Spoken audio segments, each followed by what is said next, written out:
they have done this. We've had a lot of house satsangs, but the way they've invited, the way that they've set it up, and I can tell from the crowd, the quality of people that they've brought for us to do it. As Guruji always says, you have given us your darshan, or you feel already that we have a very special group of people. So I'm grateful to you, deeply grateful for your time that you've come to hear our group. So my name is Sarah Caldwell. In India, they call me Amba, and I got that name from my guru many years. We had a lovely Gujarati meal. So I live here very close by, and I just met Shishir the other day at another fabulous home satsang by Sudan and Ratna, who are sitting in the front seat. And if you don't know them, you meet them also. They're also our neighbors. And because of their kindness, they had invited last year and this year the group that we stayed with, and we had house satsang. And because of them, we made this connection. So it's all beautiful. I have a background in anthropology. I studied in India, lived in India, and been doing spiritual practice in India since 1978. And in 2009, I first met Padma Shri Prahlad Singh Pupanya, who is here, thanks to Professor Linda Hess, who is based out of California. She was teaching at UC Berkeley and then at Stanford. Now she's retired. And tomorrow they're getting on a plane to California to be with her for 2 weeks. She's written a beautiful book called Bodies of Song. And she's been studying Kabir, poet Kabir, all of her life since 1964. But she has written a beautiful book about him, his life, his impact, what his work has been in the field of Kabir. So if you're interested to learn more, look for that book, Linda Hess, Bodies of Song. It's on Amazon. So I met through her. She was my professor. I met him when they came on a world tour. This is their 5th time to the United States, thanks to Linda G. So I met them, and in 17, I met them again, and was invited to go to their place in Ujjain, in Madhya Pradesh, where I was living for nearly 2 years with their family, thanks to their graciousness. So I got very inspired, not only by the Kabir songs, but by Prahlad-ji himself, by his being. So for me, it's a great honor, and I think you'll see what I mean, that he's not only singing the words of the great Saint Kabir, who many have sung, but in many ways he is a living embodiment of those ideas. And he has done deep sadhana from the age of 23. He does not come from a musical background. He has no formal music training. So those of you that are experts in Hindustani music, this is very different. This is a folk tradition. He was a school teacher from a very rural area. His parents were laborers. They never went to school. He himself earned a master's degree and became a middle school teacher and a principal of school, taught all his life doing that work, and at night going for bhajans. Sometimes he can sleep for days at a time. So that strong pull of the words of Kabir, the sound of the instrument, the tambura that he will talk to you about, and the experiences. So for Prahlad-ji, I would say you'll see about the music, but what I would say is more important is for him, he continually repeats that it is the actual experience of these words. This is not a concert per se. Of course, you'll come to listen and you're free to do as you wish, but his wish is that we should deeply understand here and be awakened. So Kabir is asking us in a very forceful manner to wake up and to experience our own inner energy and divinity. So over and over again, this is what he has stressed, and in my experience, he carries that in a very truthful, humble, and authentic way, and I have been able to share in that and uplift myself by spending time with him. So I'm really very deeply grateful to Prahlad-ji, to Ajay Pupanya, his son, his eldest son, to Pragnendra, his nephew, and to the great violinist and vocalist Dev Narayan Sarolia, who's also a family member. So I offer my pranam to all of you. And tonight's their last night, so it's very special. And we'll start.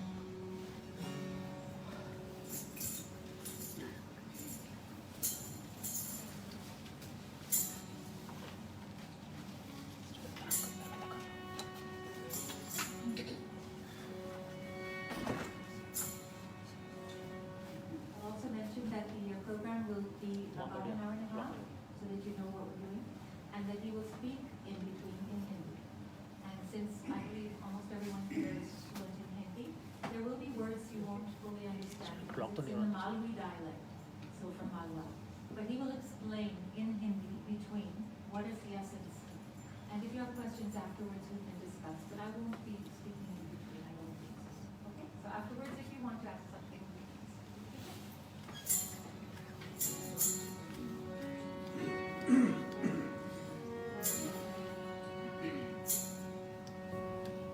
वैसे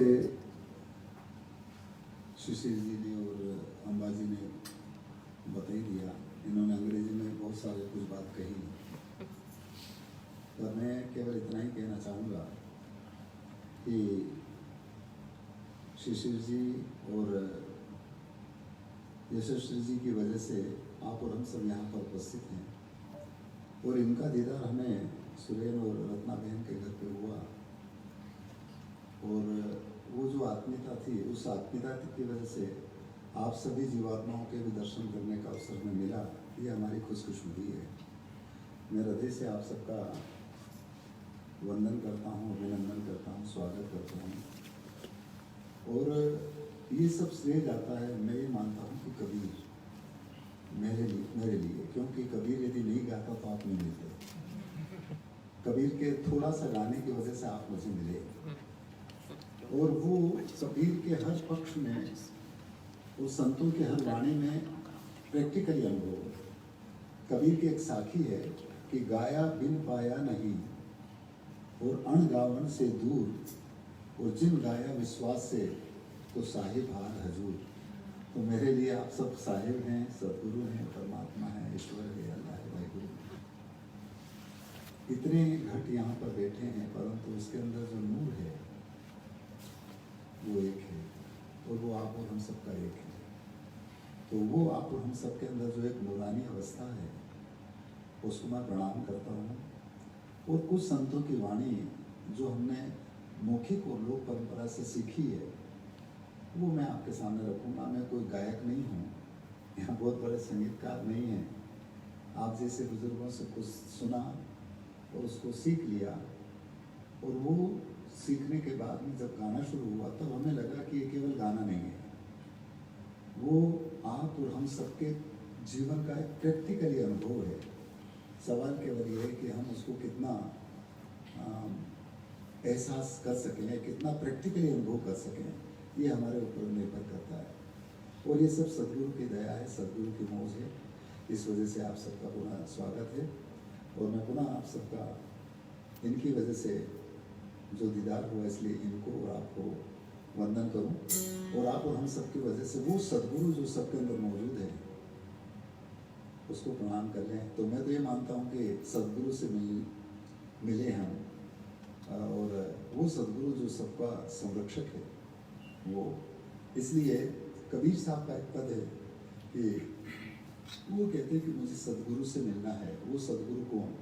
जो सबके अंदर मौजूद है, इस वृक्ष की कायनात में और जीव जंतु की कायनात में, जो सब कुछ सृजित करता है। उसका एहसास उनको कैसे हुआ, या उनको एहसास हुआ तो वो क्या कहते हैं? भजन इस तरह का है।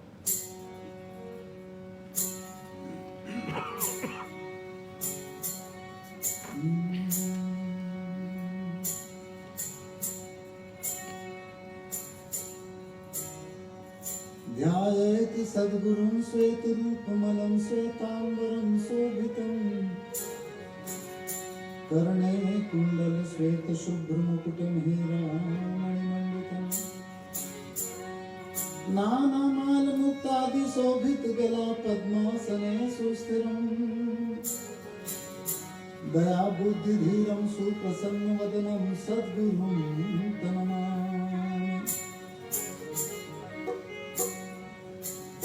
सदगुरु मेरा बाणिया, सदगुरु मेरा बाणिया, बढ़द करे व्यापार, यदि बिन डांडी बिन पालवा, यदि तोल लियो संसार। सदगुरु क्या? सदगुरु तो सद्भाव है रे।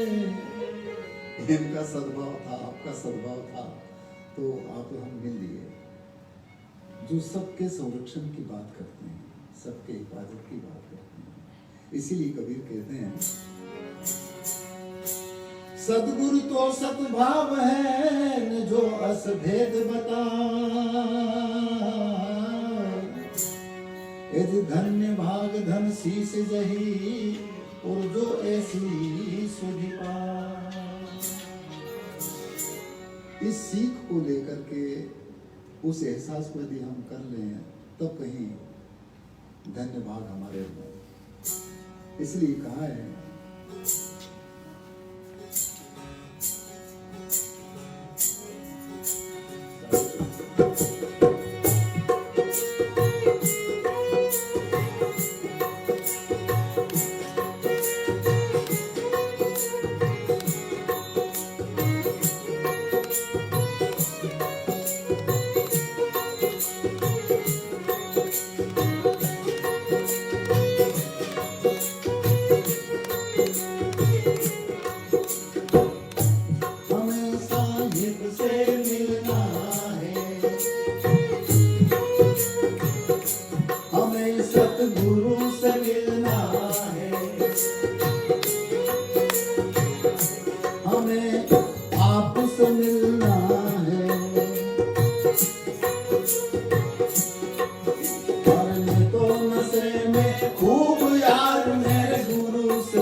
उसके एहसास करने के लिए क्या करना पड़ेगा? इस लोभ लालच को छोड़ हमें फकीरी लेना है। अरे यार फकीरी लेना है।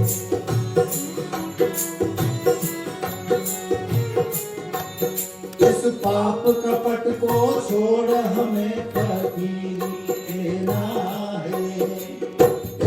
यार फकीरी लेना है।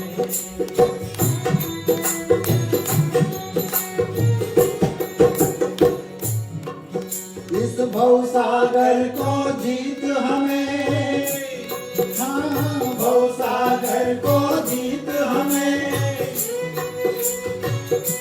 कहाँ जाना? मेदक में जाना है।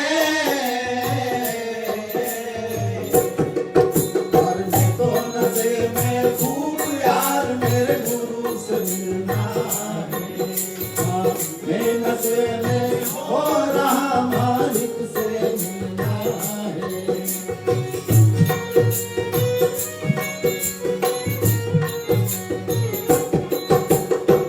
और उससे कैसे मिला जा सकता है?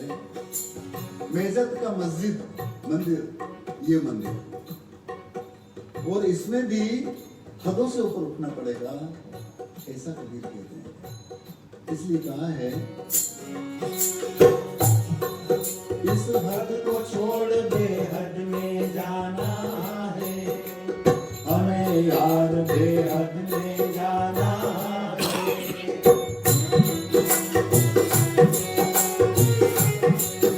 इस हद को छोड़ बेहद में जाना है। अरे यार बेहद में जाना है।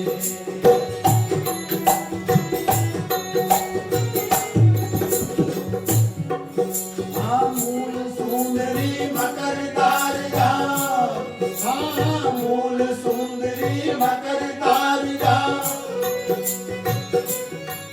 वहाँ मणि चमकती है। पर मैं तो नशे में खूब यार मेरे गुरु से मिलना है। मैं नशे में हो रहा मालिक से मिलना है।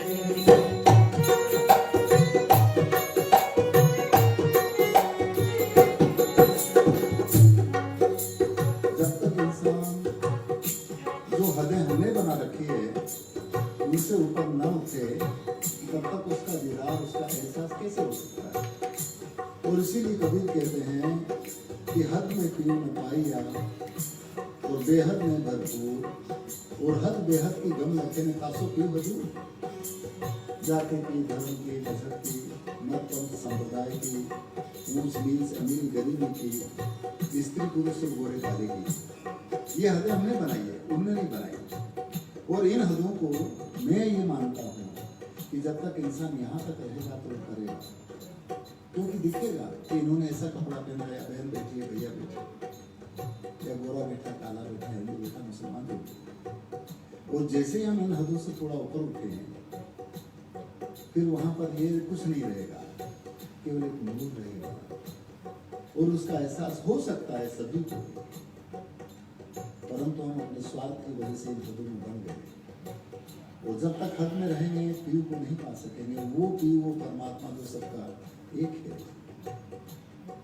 और इसीलिए कहा कि हद में पीयू में पाइया और बेहद में भरपूर, और हद बेहद की गम रखे तासुकी हुजूर। हद की भी परख होना चाहिए और बेहद की भी, ताकि हम उससे उसका निर्णय कर सकें। इसलिए कबीर यहाँ कहते हैं कि इन हद को छोड़ बेहद में जाना है, जहाँ पर मूल, सबका मूल जो बहुत सुंदर है, जिसको शिव कहा गया, जिसको शिवोम कहा गया, जिसको सुंदर कहा गया, इसलिए कहा है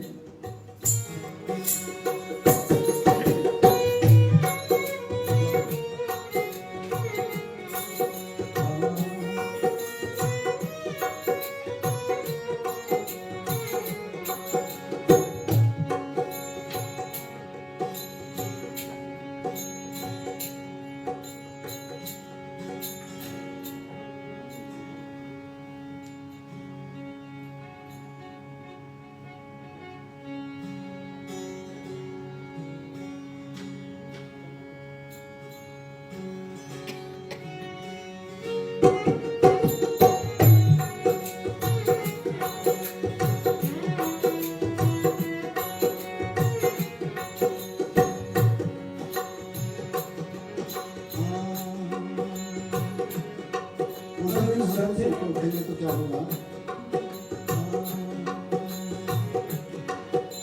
सफेद महल दिख रहा, बेगम का चढ़ना है, यार कठिन का चढ़ना है।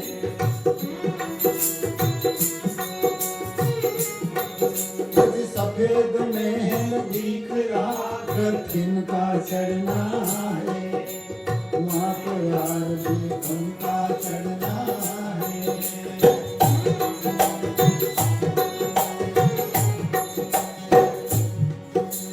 सफेद सेज फूलों की वार, हाँ सफेद सेज फूलों की वार, मेरे पुरुष पाया है, मैं तो नशे में खूब यार मेरे गुरु से मिलना है, मैं नशे में हो रहा मालिक से मिलना है।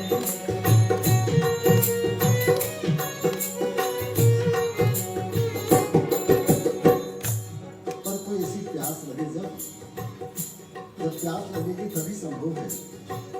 इसलिए कहा है हमारे अंदर में जो सूरत है उसको ऐसी प्यास होना चाहिए, ऐसी जिज्ञासा होना चाहिए, ताकि हम उसका एहसास कर सकें।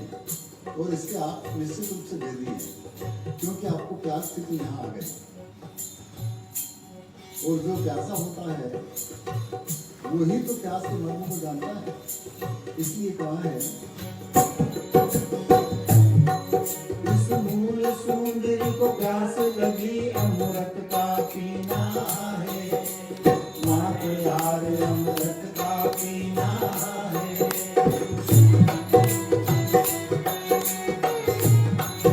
इस मूल सुंदरी को प्यास लगी, अमृत का पीना है, अरे यार अमृत का पीना है।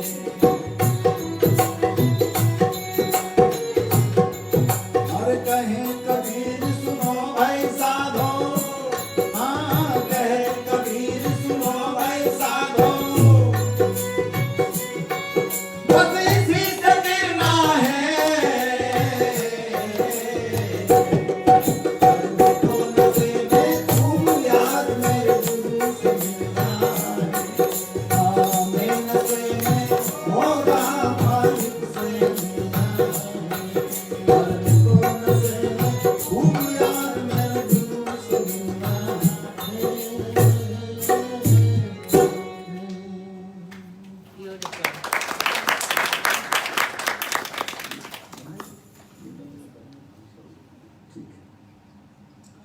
तरह से हमारे भी तार पता नहीं कब टूट जाएंगे।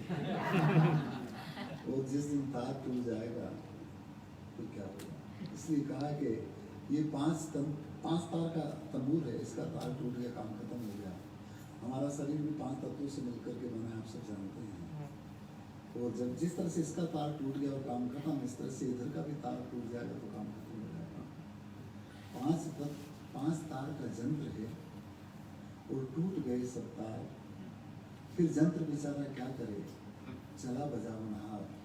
इस शरीर को चलाने वाला सुप्रीम पावर जब निकल जाता है तो शरीर के सब अंग प्रत्यंग अच्छे हैं परंतु अक्रिय हो जाते हैं, निष्क्रिय हो जाते हैं।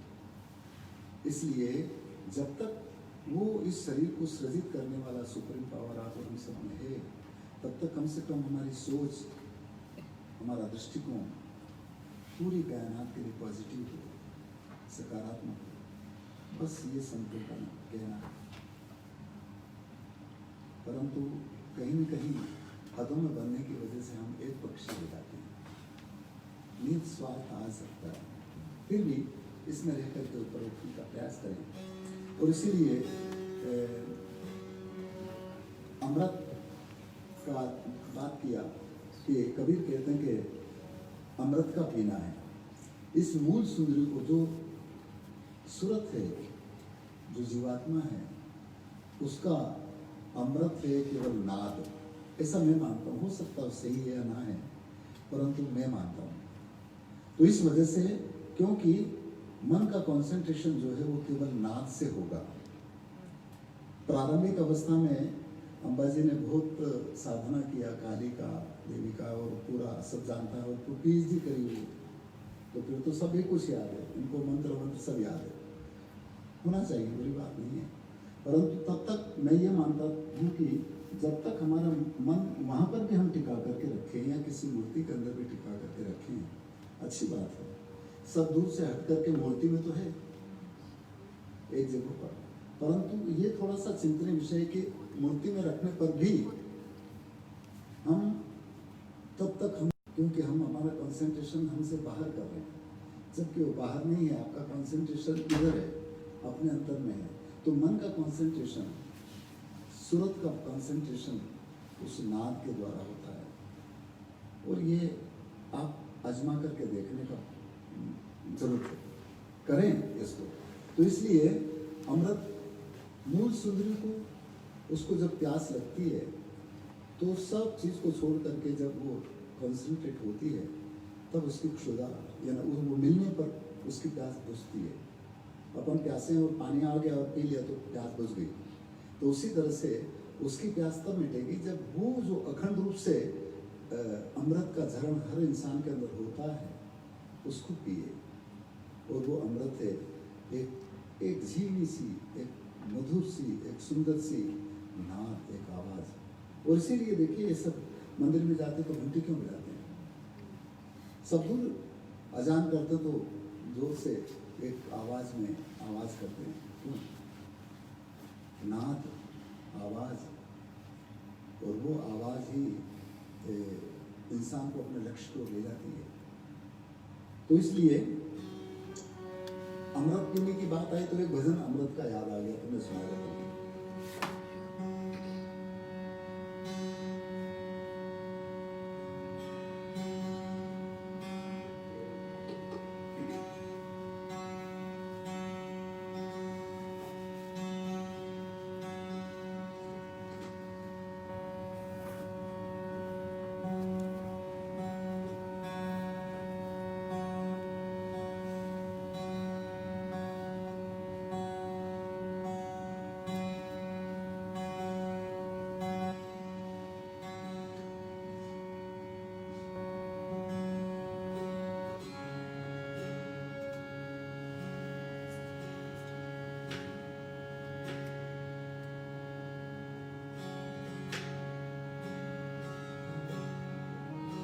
इसमें है ना, इस तरह से बजेगा।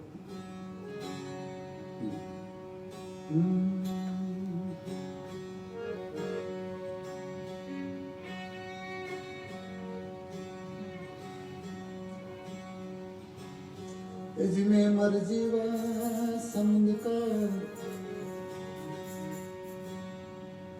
मैं मर जीवा समुद्र का,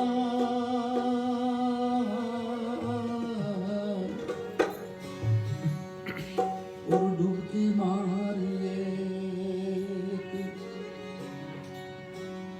मुट्ठी लाया ज्ञान की,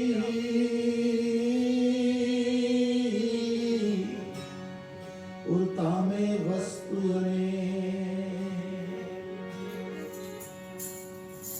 डुबकी मारना है पर हृदय रूपी समुद्र में, तो डुबकी तो इधर लगे परंतु निकले कहां, इसलिए कबीर कहते हैं एज डुबकी मारी समुद्र में रे, डुबकी मारी समुद्र में न जाने साया का, घर कहां करे, गगन मंडल में घर किया जब हीरा पाया दास, वो हीरा जिसकी वजह से आप और हम बने हैं नूर, वो इधर है, नीचे नहीं, ऊपर से नीचे, ऐसा मैं मानता हूं। और जब इसको हम ऊर्ध्व गति में लाएंगे तो वो स्वर्ग को अर्क में चढ़ाना स्वर्ग, स्वर्ग का अधोगति में जाना नर्क, इसलिए इसको ऊर्ध्व गति में लाने की बात करते हैं कि डुबकी मारी समुद्र में और जान इच्छाए आकाश, और गगन मंडल में घर किया तब हीरा पाया दास, और वही हीरे की बाजार इस तरह की लगी, इसलिए कहा है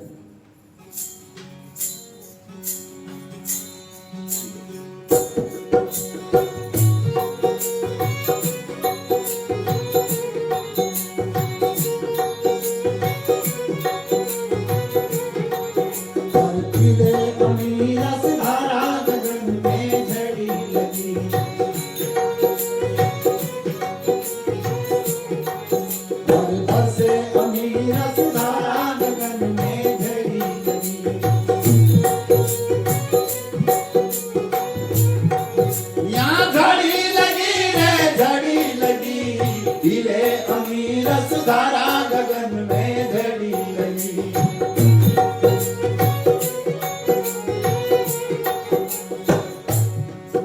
अरे प्यास बिना क्या पीवेगा पानी, प्यास के लिए वो पानी,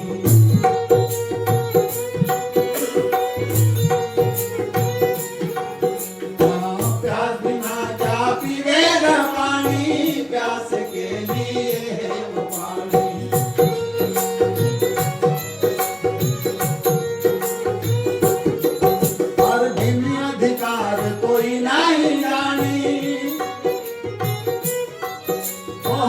अधिकार कोई नहीं रानी, अमृत रस की झड़ी लगी, पीले अमीर रस धारा गगन में झड़ी लगी, हर बरसे अमीर रस धारा गगन में झड़ी लगी, यहाँ झड़ी लगी रे झड़ी लगी, पीले अमीर रस धारा गगन में झड़ी लगी,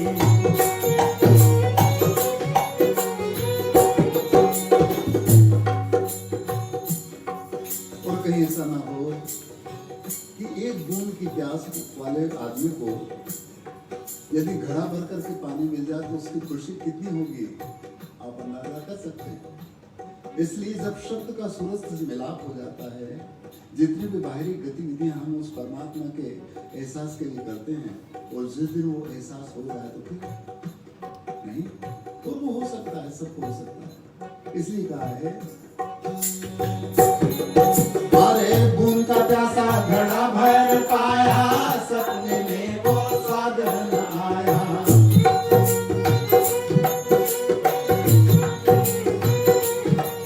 कहाँ बूंद का प्यासा घड़ा भर पाया, सपने में वो स्वाद न आया,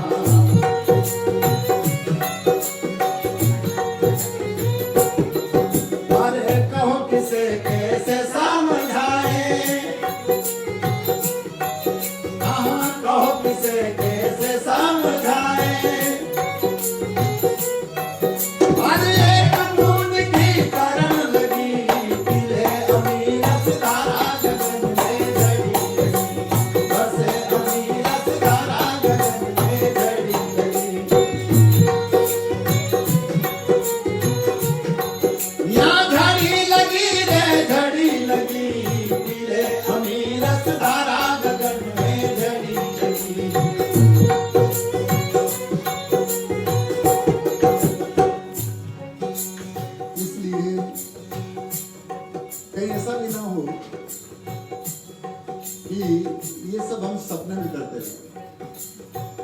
पानी पानी कहते रहे और पानी मिले ही नहीं तो फिर क्या होगा? और कहीं ऐसा ना हो कि सपने में हमको घड़ा भर अमृत मिल गया और नींद खुली तो कुछ नहीं। या ना हम जो काम कर रहे हैं उसका प्रैक्टिकली अनुभव होना चाहिए, एहसास होना चाहिए। पानी पीने से प्यास बुझेगी, खाली पानी पानी कहने से प्यास नहीं बुझेगी। और पानी कहना वो पानी नहीं है, पानी एक अलग चीज है, वो एक इशारा है। इसी तरह से हम नाम लेते हैं, राम का, कृष्ण का, देवी का, देवता का, अल्लाह का, वाहिगुरु का, जो भी, ये केवल नाम है जो उस रूप से मिलाने के लिए, वो स्वरूप जो निज स्वरूप है उसको मिलाने के लिए है। पर ये जो लिखा हुआ किताबों में वो नहीं है जो वो वेद नहीं। किताबों में सुरेंद्र जी का या इनका या आपका नाम लिखूं तो क्या वो है? वो तो इधर है। तो ये इसलिए कबीर एक जगह पर कहते हैं कि वेद गलत नहीं है, वेद हमारा भेद है। क्या करेगा पूरा और कर्म गथा की पोल में बैठा पंडित खजूरा। कर्मों के दायरे में बांध, बाहरी आवरणों के, बाहरी रिचुअल के दायरे में बांध करके उस मूल चीज से हम मिले नहीं, बस केवल वही करना शुरू कर दिया और एहसास हुआ ही नहीं। इसलिए कबीर कहते हैं कि कहीं ऐसा ना हो। और वो बूंद अमीरस जो है, जब एहसास होगा ना तो फिर देखिए क्या स्थिति होगी। इसलिए कहा है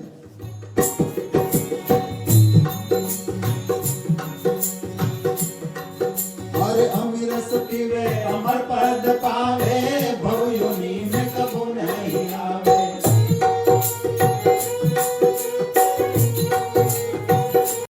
अमर पद पावे, भव योनि में कबू नहीं आवे।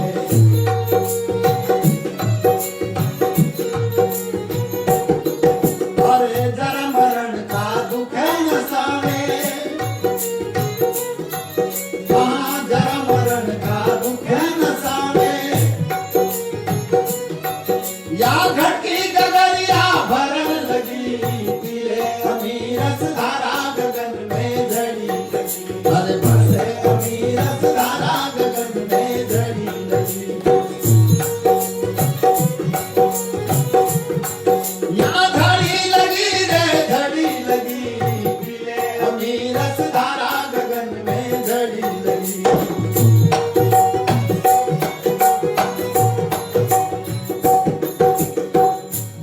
और वो अमृत क्या है? संतों की वाणी है जिसको एहसास करने की जरूरत है। इसलिए आखिर में कबीर कहते हैं अरे बूंद अमीरस गुरु जी की वाणी, जीवन रस्ता है यह पानी।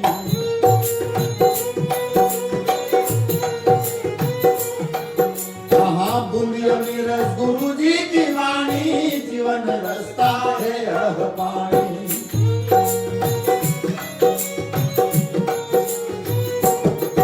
अरे कबीर संगत में हो हमारी, कहाँ कबीर संगत में हो हमारी। यादारी प्रेम की हरी भरी, पीले अमीरस धारा गगन में झड़ी। अरे बरसे अमीरस धारा गगन में झड़ी लगी। यहाँ धड़ी लगी रे धड़ी लगी, पीले अमीरस धारा गगन में झड़ी। अरे बरसे अमीरस धारा गगन में झड़ी। ओ पीले अमीरस धारा गगन में झड़ी।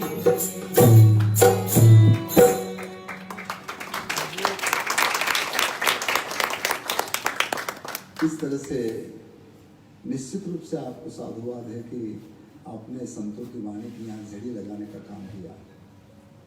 और निश्चित रूप से ये झड़ी हर इंसान के इस पंचभौतिक शरीर, मंदिर, गुरुद्वारा या इबादत के स्थान में है। और ये बात गुरु जो भेदिया है या गुरु जो आपका शरीर है, इसके मार्फत इसका एहसास हो सकता है। और जिस दिन एहसास होगा नहीं तो ये जितने भी अपन वेद, शास्त्र, पुराण, पूजा पाठ, ये सब उसके नीचे रह जाएंगे, आप उसके ऊपर हो जाएंगे। ऐसा संतों ने कहा। पर ये तब होगा जब वो नाम जो सबके अंदर मौजूद है उसका एहसास हम कर लें, इस शरीर के मार्फत कर लें, और जिसके मार्फत सदगुरु से मिला जाता है, जिसके मार्फत भगवान से मिला जाता है, गोविंद से मिला जाता है। और इसीलिए एक साखी आपको याद होगी कि गुरु गोविंद दोनों खड़े और किनके लागू पाए, और बलिहारी गुरु आपकी जिन गोविंद दियो बताए। गुरु की बलिहारी है जिन्होंने गोविंद से साक्षात्कार करवाया। तो वो कौन गुरु? वहां तो ये है कि कोई आदमी खड़े हैं, इधर गुरु खड़े हैं और उधर गोविंद खड़े हैं, और एक अपने जैसा जिज्ञासु में खड़ा है, और दोनों खड़े तो वो सोचते कि अब मैं किनको आगे नमन करूं। तो गुरु ने इशारा किया कि इधर, परंतु उसकी वजह से हम उनसे साक्षात्कार हुए।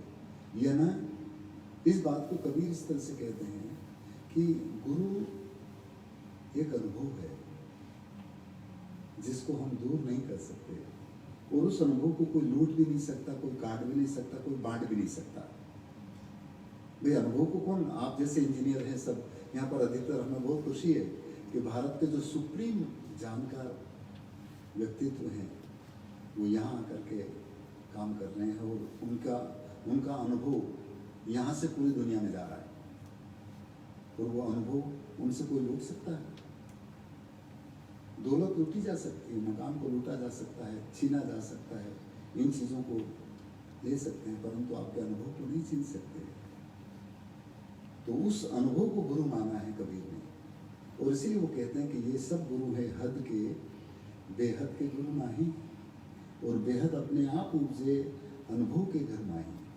तो अनुभव आपका गुरु है, हम सब का गुरु एक्सपीरियंस है। और अनुभव जब होगा तो किससे होगा? शरीर से ही तो होगा। इस शरीर के मार्फत तो सब कुछ आपने बनाया।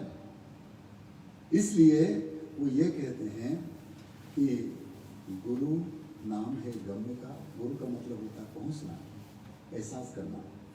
और वो इस तरह से भी कहते हैं कि या घट भीतर 3 लोक है, या ही में है करतारा, और कहें कबीर सुनो भाई साधु, या ही में गुरु हमारा। है ना, इसमें आपका गुरु है, इसमें वो करतार है, और इसी गुरु के मार्फत उस करतार का, उस ईश्वर का, उस अल्लाह का, उस भाई गुरु का एहसास किया जा सकता है। और वो एहसास करने के लिए कुछ न कुछ नाम होना चाहिए, पर वास्तविक रूप से वो नाम है नहीं।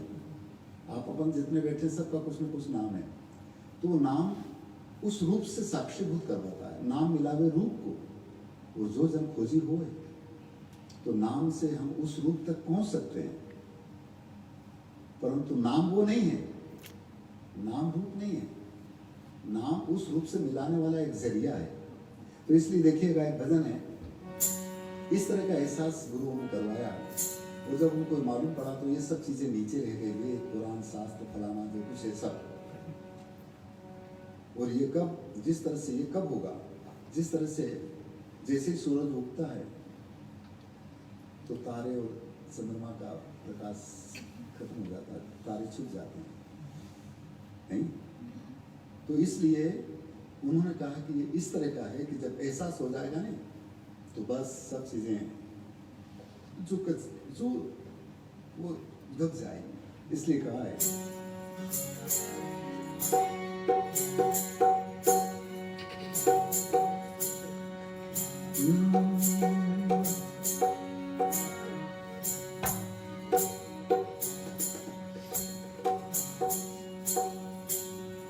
ऐसे गुरु पुजावे संत को, और संत कहे गुरु पूज, आमन सामन पूजते, और भई अगम की सूझ।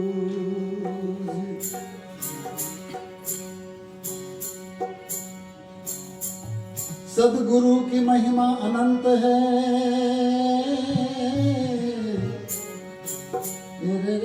और अनंत किया उपकार, अनंत लोचन उघाड़िया, और अनंत दिखावा इसलिए गुरु क्या देते हैं, एक नाम देते हैं, दीक्षा देते हैं, कुछ भी जो भी, और जितने भी नाम देते हैं सब ठीक है, परंतु अंतिम स्थिति वो नाम भी नाम नहीं देता है। इसलिए कहा है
गुरु जी ने दियो अमर नाम, गुरु जी सर का कोई नहीं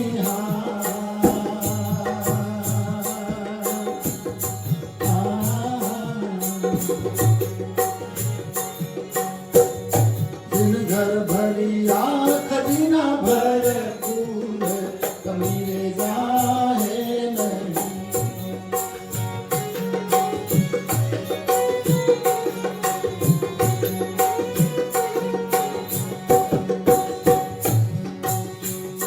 दाता बलहार योगी और भाण चांद तारा छिपी गया।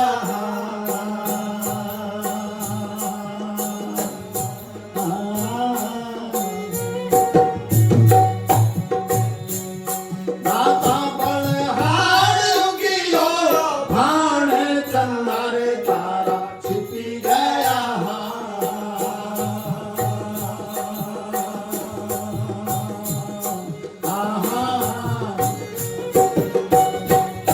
ऐसा जप तप जोग अनेक नाम ताय दबी गया।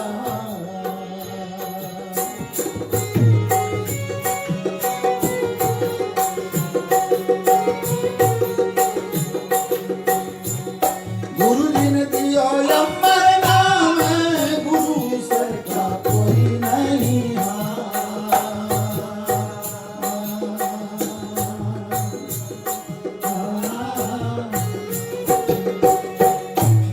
भाई अलग भैया भंडारे ले जाए नहीं।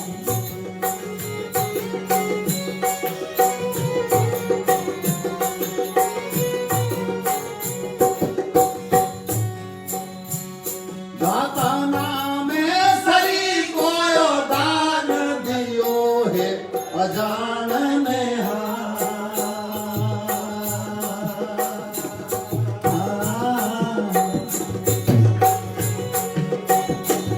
दाता नामे सरी को ज्ञान दियो रे अजान में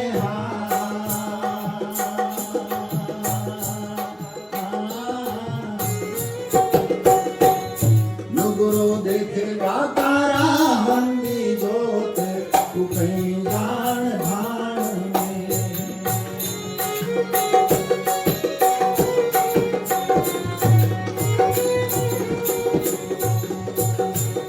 गुरु देखेगा तारा मंदी जोत, तू नहीं जाने भान में।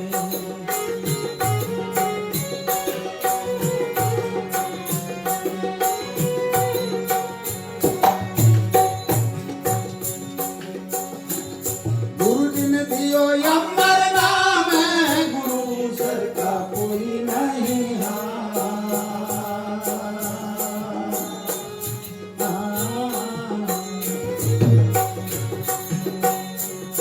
ऐसा बजा है भंडार कहीं जाए नहीं।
ऐसा सही सही कह रहे कबीर, पहुंचूंगा निज धाम को।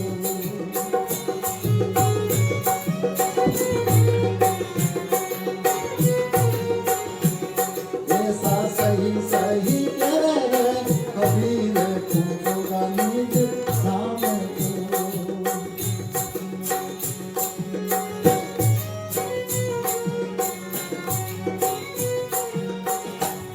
गुरु जी ने दियो या मरना है, गुरु सर का कोई नहीं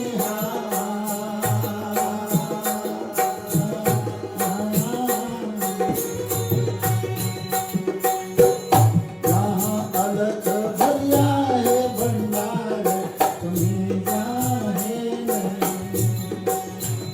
ये भी अलग भरिया है भंडार, तुम्हें जाने नहीं।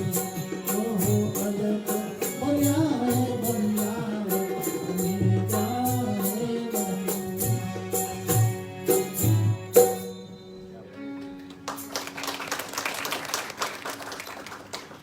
अलग, जिसको लग नहीं सकते, जिसका पार नहीं, ऐसा भंडार सबके अंदर में भरा हुआ है। क्योंकि उसी भंडार की वजह से तो ये सब कुछ है। ये पहले इधर भरा हुआ था, अपने व्यक्तित्व से, अपने कृतित्व से, अपने रहनी से, अपनी गहनी से, अपने परिश्रम से ये सब हो गया। तो वो जो भंडार, जो भौतिक संसार में अपन जिसको वैभवता करते हैं, मानते हैं, वो भी हर इंसान के अपने अंतर में ही है। और ये सब चीज़ों का एहसास इंसान अपने रहनी कहनी के मार्फत, अपने व्यक्तित्व और अपने कृतित्व के मार्फत, अपने एहसास के जरिए कर सकता है। इसलिए संतों ने करने की बात कही। और हमें करना क्या चाहिए था, हम क्या करने लग गए, सबको अपना अपना पता है, कर रहे हैं। परंतु चूंकि इस भौतिक संसार में रह करके हम चूंकि यहाँ पर है, और शरीर भौतिक है, शरीर माया है, और माया केवल पैसा नहीं है। लोग पर माया केवल पैसा तो मानते हैं, जिनको मानते आप जानते होंगे। परंतु माया, जो भी चीज दृष्टि में आती वो सब माया है। और जो चीज दृष्टि में आती वो निश्चित रूप से एक दिन फना होगी, एक दिन खत्म होगी। शरीर दिख रहा है, एक दिन जाएगा। जो चीजें बनी वो एक दिन बिगड़ेगी। परंतु एक चीज ऐसी है जो कभी ना बिगड़ती है, न कभी उसका अस्तित्व में कोई कमी होती है, और वो भी आप सब जानते हैं, जो हम सबको सृजित करता है या जो पूरी कायनात को चलाता है। तो इस वजह से उस करतार की, उस ईश्वर की, उस अल्लाह वाहिद की, जिसने भी थोड़ा सा एहसास किया, सब ने कहा कि वो एक है। और एक से सब हुआ अनेक, एके से सब होत है, और सबसे एक अनहोद। जो वह एक न जानिया, बहु जाने क्या हो। जिसने एक को जान लिया तो सबको जान लिया। इसलिए एक वो परम तत्व, छठा तत्व है, जो सब इस पंचभौतिक पांच तत्वों के पिंजरे में एक छठा तत्व भी है, जो सब देखता है। हम देख रहे हैं, आँख देखती है, श्वास चल रही है, तो श्वास चल रही है तो इसको जानने वाला कोई ना कोई है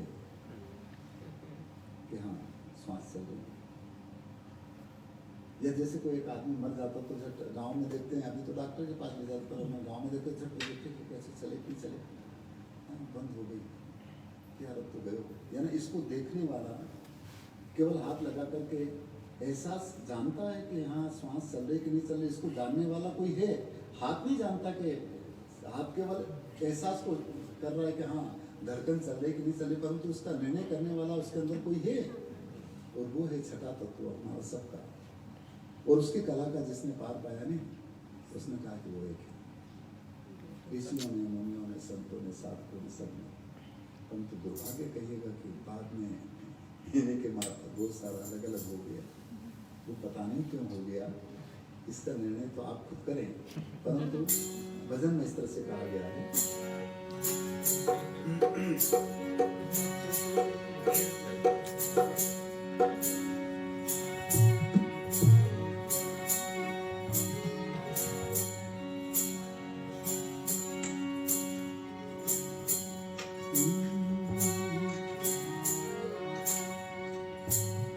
जी एक ऐसे सब होते हैं और सबसे एक न हो, जो वह एक न जानिया तो बहु जाने क्या हो।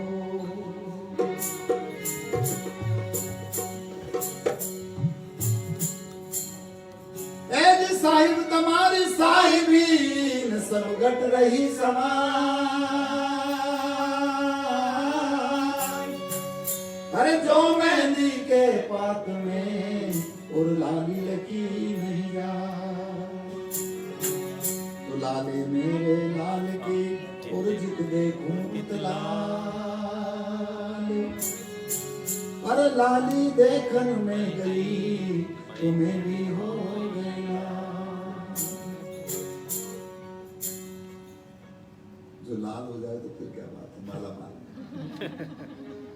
मेहंदी जिसने लगा, मेहंदी की हरी पत्ती होती है पर उसमें लाली दिखती नहीं है, वो तो रगड़ने से लगाने से मालूम पड़ता है कि हाँ इसमें लाली है। तो इसी तरह से वो लाली, वो लाल सबके पल्ले में है, कोई घट उस लाल से खाली नहीं है, परंतु किसी भेदिया के द्वारा उस लाल को खोल करके हाथ में रखते तो माला माल, अन्यथा कंगाल के कंगाल बने रहेंगे होते हुए भी। इसलिए कबीर कहते हैं यदि लाल लाल तो सब कहे और सबके पल्ले लाल, पर गांठ खोल देखा नहीं तो या से भया कंगाल। अब तो कंगाल मत रहो,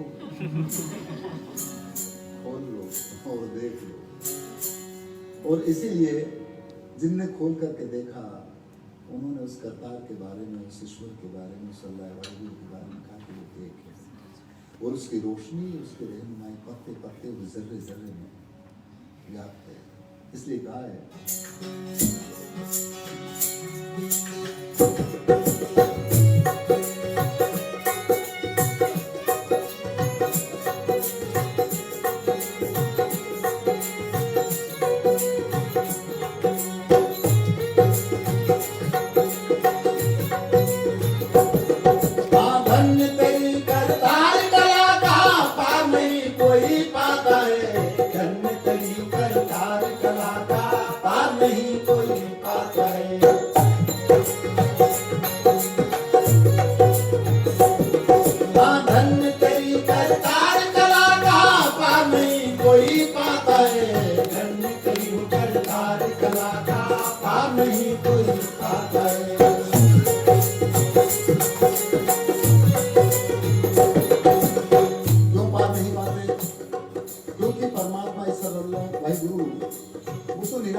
जबकि सबका आकार ऊंचा नीचा कुछ है ही नहीं, वो ऐसा है ही नहीं।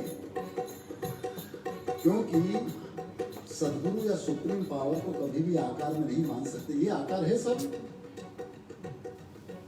सुंदर स्वरूप है, परंतु इसको चलाने वाले का क्या आकार है, वो है। इसलिए आकार तो मिट जाएगा। इसलिए कहा है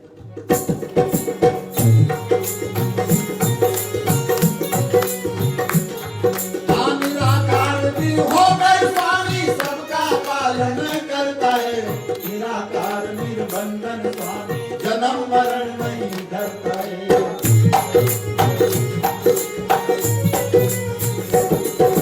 निराकार भी होकर स्वामी सबका पालन करता है, निराकार निर्बंधन स्वामी जन्म मरण नहीं डरता है।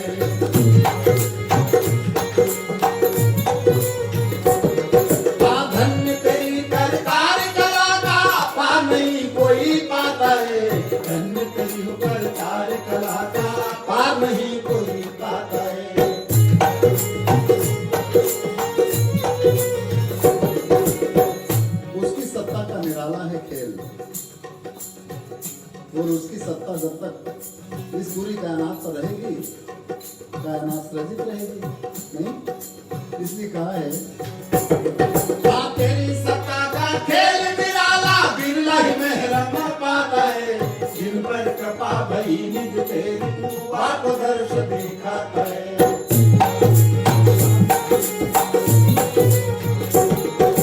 तेरी सत्ता का खेल निराला, बिरला ही महरम पाता है।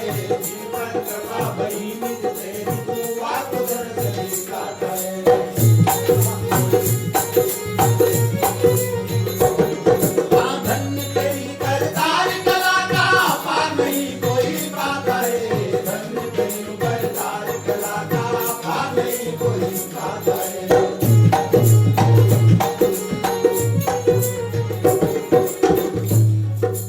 जिन ऋषियों ने, मुनियों ने, संतों ने, साधुओं ने, पीर फकीरों ने एहसास जब उनको हुआ तो उन्होंने क्या कहा? हाँ, ऋषि मुनि और संत महात्मा निस दिन ध्यान लगाता है। चार खान हंसी के माही तू ही नजर एक आता है।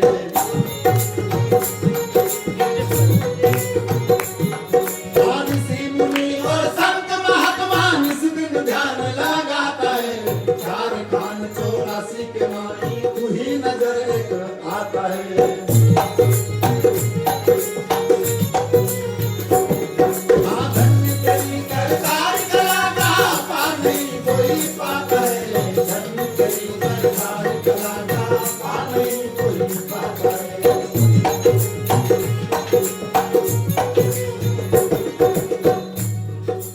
अंतिम में जीवादास जी महाराज कहते हैं, हर पते पते पर रोशनी तेरी, बिजली सी चमक दिखाता है। चकित बया मन बुद्धि तेरी, जीवादास गुण गाता है।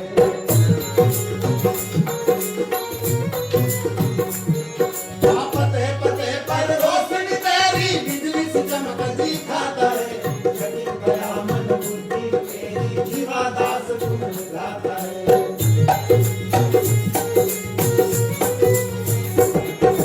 धन्य तेरी करतार कला का, पार नहीं कोई पाता है।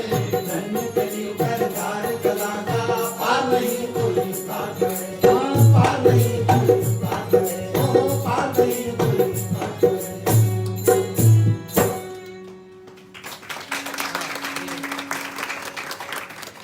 उस करतार की, उस ईश्वर की, उस अल्लाह वाहिगुरु का पार जिसने पाया, यानी जिसने उसका एहसास किया, उन्होंने यही कहा कि वो तो पत्ते पत्ते जर्रे जर्रे में है और वो एक है। अब उसका पार पाने के लिए हम क्या करें? उन्होंने तो पार पा लिया, उन्होंने तो देख लिया, परंतु अपन क्या करें? आप और हम सब क्या करें?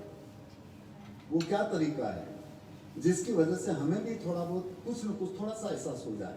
ज्यादा मत हो, थोड़ा सा हो जाए तो ही बहुत है, नहीं? तो इसलिए उस एहसास के लिए सब संतों ने बहुत कहा। जितने भी संत हुए हैं, जितने भी पीर फकीर हुए हैं, उनको जिस दिन एहसास हुआ और उन्होंने जिनने जो कहा ना उसके ऊपर विश्वास कर लिया, जो नाम दिया, जो कह दिया, उसके बुल्ले शाह को देख लिया, उनको कहा कि यार अल्लाह तो नाचने से मिलता है, तो उन्होंने कपड़े पहन करके नाचना शुरू कर दिया। और इस वजह से उनको जो एहसास हुआ, इस वजह से देखिए बुल्ले शाह जिंदा है और हमेशा जिंदा रहेंगे, नहीं? तो इस वजह से इन संतों को जो एहसास हुआ वो कभी मिट नहीं सकता और वो आप और हम में भी नहीं मिटेगा। सवाल केवल ये है कि जिस तरीके का एहसास हमारे जीवन में हो गया, अभी चाहे वो उसके ऊपर थोड़ी धूल चढ़ी होगी, परंतु समय आने पर वो निश्चित रूप से हमें हमारे सामने आएगा। ये सबके साथ होना है। जन्म से लेकर के अपनी इस अवस्था तक जो हमने किया वो मिटा नहीं है, वो इधर फिक्स है। ये कंप्यूटर इतना, कंप्यूटर के माहिर लोग बैठे उनके सामने बात करना उतना अच्छा नहीं लगता, उसमें क्या क्या होता है, परंतु मैं इतना जरूर मानता हूँ कि इधर जो फिट हो गया ना वो कभी विस्फोट नहीं हो सकता। ये ठीक है कि जो भी हुआ उसके बाद में आपने किसको और हमने किसको चुना, उस राह के हम राहगीर बन गए हैं। इसलिए कम से कम इस कंप्यूटर में वो भी कम से कम थोड़ा सा हमें एहसास हो जाए, जो सब कुछ सृजित करने वाला कोई सुप्रीम पावर या जो इस शरीर को सृजित करता है उसका एहसास हमारे अंदर हो जाए, और जो उसका एहसास करता है वो सच्चा गुरुमुखी है, वो सच्चा ज्ञानी है, वो सच्चा मर्मी है, वो सच्चा पूजा पाठी है, या जो इबादत करने वाला व्यक्ति है। इबादत बाहरी तरीके से आप अपन सब करते हैं, परंतु फिर भी उस इबादत से हमें कुछ एहसास हुआ भी कि नहीं हुआ, ये विचारने विषय है। और संतों ने कहा है कि जिस दिन इस एहसास होगा ना, तो उस दिन फिर सब दूर वो राम दिखेगा, सब दूर वो अल्लाह दिखेगा, सब दूर वाहिगुरु दिखेगा, सब दूर केवल एक जीवात्मा, एक सूत दिखेगा। परंतु जैसे अभी अलग अलग तरह के कपड़े पहनो, तुम कहोगे इनका कपड़ा अच्छा है, इनका कपड़ा बुरा है, ये ऐसा है वैसा, हम ये, पर जबकि जितने कपड़े हैं वो सब सूत से बने हैं, और ये तब तक इधर से नहीं मिट सकता जब तक हम कम से कम इन हदों से ऊपर उठे। ब्रह्मानंद जी एक जगह पर एक भजन में कहते हैं कि सच्चे सदगुरु जब इसका भेद बताते हैं तो आप और हम सबका जो शरीर बना है ना, वो सब का 5 तत्वों से ही मिलकर के बना, चाहे स्त्री हो, चाहे पुरुष हो, चाहे हिंदू हो, चाहे मुसलमान हो, कोई देश का हो, आप सब जानते हैं। और इन 5 तत्वों के शरीर को चलाने वाला जो छठा तत्व है वो भी सबका एक है, नहीं, परंतु लफ्जों के अंदर उलझ करके हमारे अंदर आंटी पड़ गई।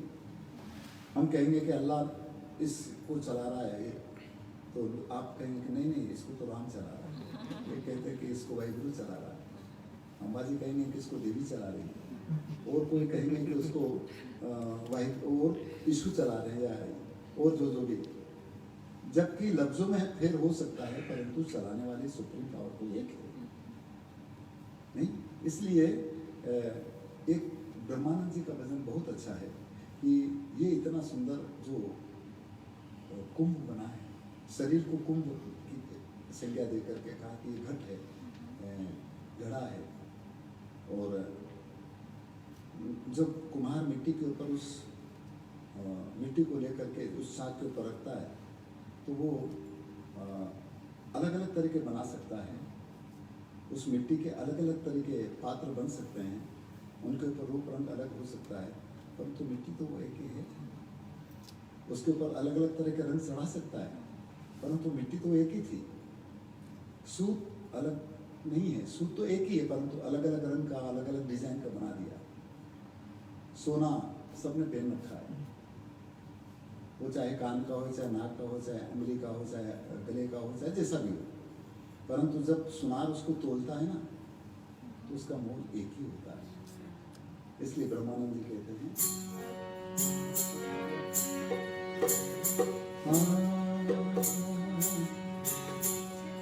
जी कबीर लोहा एक है और घड़ने में है प्रेम, ताही का बख्तर बना और ताही की संसे, नहीं, लोहा तो एक ही होता है, पर उसकी तलवार बना लो तो इंसान को काट देती है, और यदि उसका ढाल बना लो, सुरक्षा का कवच बना लो, तो वो इंसान की रक्षा कर देता है। तो लोहा तो एक ही था। उसी तरह से अनुभव तो जो है वो एक है, सुप्रीम पावर, परंतु उस अनुभव का उपयोग यदि हम किसी पूरी कायनात को खत्म करने में कर दें तो वो भी हो सकता है, आप पूरी कायनात के सृजन करने में कर दें तो वो भी हो सकता है। वो चुनना हमारा लक्ष्य होना चाहिए, हमारा दृष्टिकोण होना चाहिए। इस वजह से कहा है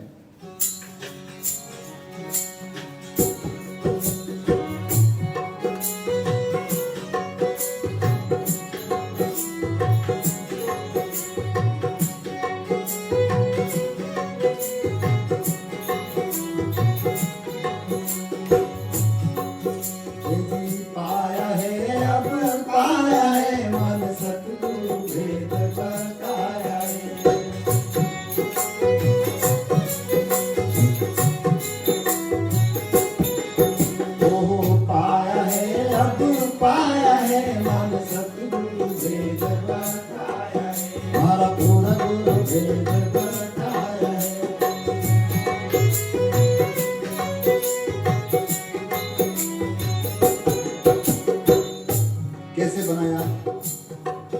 अरे माटी चाक को ना चिरावे, बर्तन नाना भाग बनावे।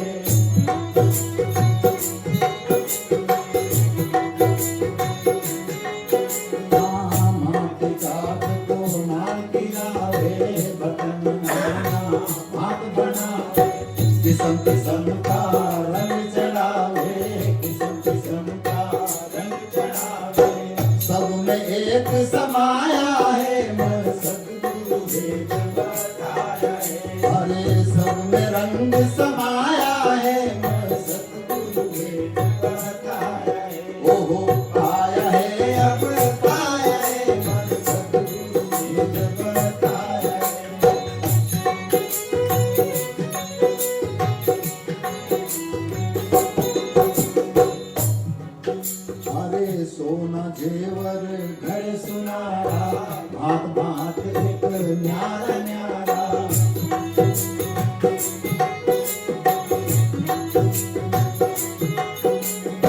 सोना जेवर घर सुनारा, भांत भांत एक न्यारा न्यारा। जब में बेचन गए बजारा, जब में बेचन गए बजारा। एक भाव सब आया है, मन सतगुरु भेद बताया है। ओहो एक भाव सब आया है, मन सतगुरु भेद बताया है। यदि पाया है अब पाया है, मन सतगुरु भेद बताया है।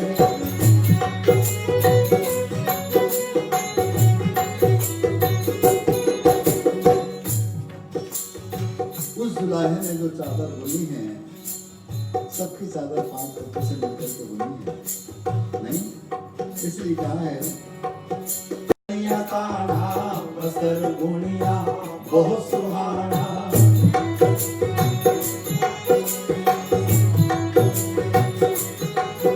आहा अजब दुल्हा कनिया ताना बसर गुणिया बहुत सुहाना। एक ही ताना एक ही गाना, एक ही ताना एक ही गाना। सूत में सूत मिलाया है, मन सतगुरु भेद बताया है। ओहो सूत में सूत मिलाया है, मन सतगुरु भेद बताया है। यदि पाया है अब पाया है, मन सतगुरु भेद बताया है।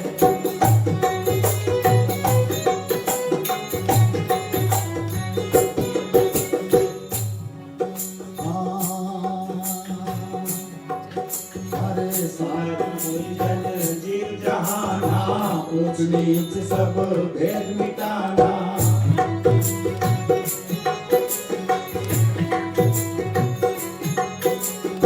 सुनर मुनिजन जीव जहाना, ऊंच नीच सब भेद मिटाना।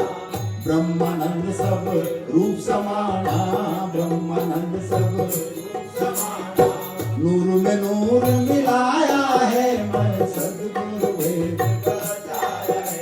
अरे सब में एक समाया है, मन सद्गुरु भेद बताया है।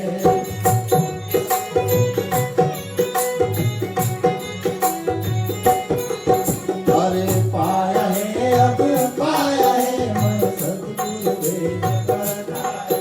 मारा पूरा गुरु भेद बताया है, मारा साहिब भेद बताया है।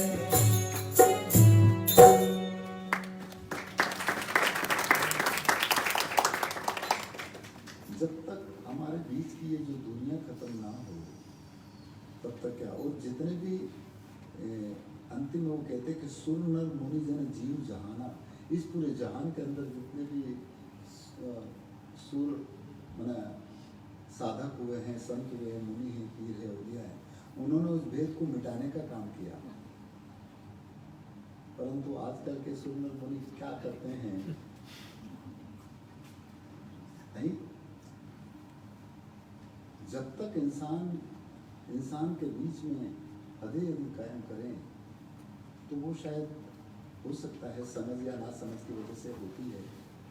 आज का निर्णय आप खुद करें, परंतु जितने भी साधक है, जितने भी महापुरुष हुए हैं, उन्होंने प्रेम और सद्भाव के मार्ग पर सबको मिलाने का काम किया, दूर करने का काम नहीं किया। और यदि जहाँ दूर करने का काम होता है, तो समझिएगा कि वहाँ पर निश्चित रूप से निहित कुछ न कुछ स्वार्थ है।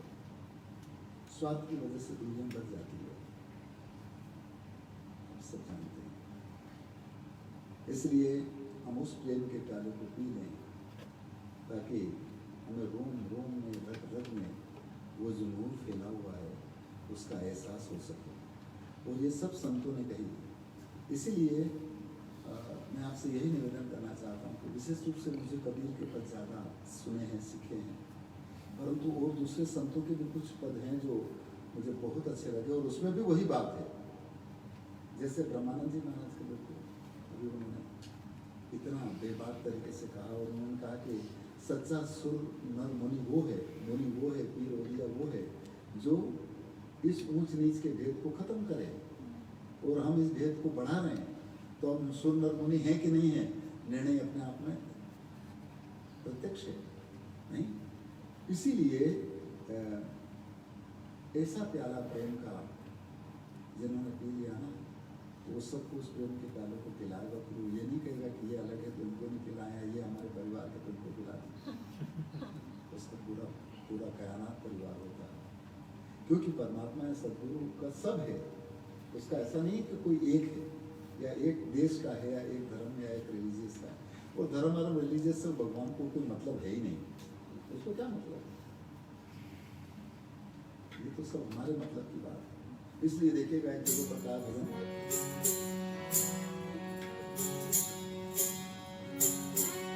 ऐसी सदगुरु मारा खींच के और शब्द सुरंगी बाण, मेरा मारा फिर जिए वो हाथ न ले वे कबान। संतों ने ऐसे बाण मारे कि बाहर से तो कुछ दिखता नहीं है, परंतु जिनको लग गया ना, अंतर से वो चकनाचूर हो गया। शब्द की चोट ऐसी है जो बाहर से दिखते नहीं है, परंतु अंतर कलेजे में हमेशा टच करती रहती है। और जब हमने मारा ना, तो इंसान के जीवन में बदलाव आ गया, पलट गया। इसलिए वो ये भी कहते हैं,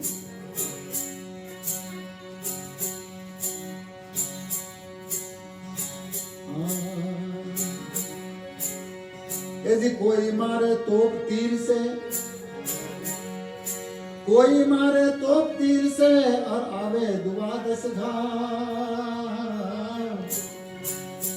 कबीर मारे शब्द से तेरे मुंडी ने ऊपर पार। तोड़ तीर से मारने के अंगों का क्षत विक्षत होना दिखता है, परंतु कबीर मारे शब्द से तो उनके नीचे मुंह और पैर ऊपर हो जाए, है ना, पलटना, इंसान के जीवन में बदलाव हो जाना, पलट गया। तो इस वजह से वो एक भजन में कहा है, एक ये संत की वाणी है, और वो कहते हैं कि सदगुरु प्यालो माने पायो प्रेम को, वो नसो चढ़ो विकराल, बहुत भयंकर, जैसे नदी में खूब बाढ़ आती है ना, विकराल, या खूब तेज आंधी तूफान आता है, विकराल स्वरूप होता, तो मकान दुकान फलाना सब कुछ गड़बड़ हो जाता है, इसी तरह का। तो वो प्रेम का प्याला जिसने पिया, तो उसको किस तरह का नशा चढ़ा, वो नशा चढ़ा तो क्या हुआ, इसके बारे में है। और वो नशा हर इंसान को चढ़ सकता है, उसके लिए हम क्या करें, वो इसमें बताया। और वो नशा हमारे अंदर कैसे चढ़ेगा, आप अपन सबके अंदर कैसे चढ़ेगा, इसके बारे में एक जिया राम जी महाराज जो हैं वो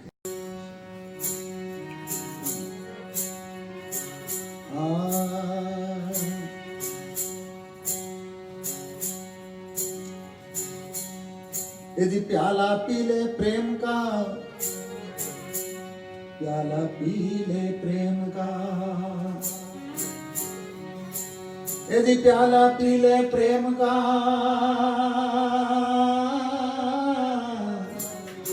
रे और अखियां कर ले लाल, भजन करो गुरुदेव का, तो झक मारेगा का।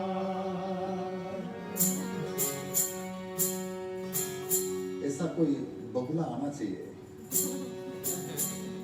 ऐसे बदलायु था प्रेम का, और हम पर वर्षा हो, यदि सीली हो गई आत्मा, और हरी भरी बन रहा। शिशिर जी के मन में प्रेम का ऐसा बवंडर उठा था, और उसकी वजह से देखिए आप अपन सब इकट्ठे हो गए, हमारी सबकी आत्मा तृप्त हो गई, शीतलता हो गया, यही तो बात है। इसीलिए कहा है, काशीनाथ जी महाराज कहते हैं इसमें,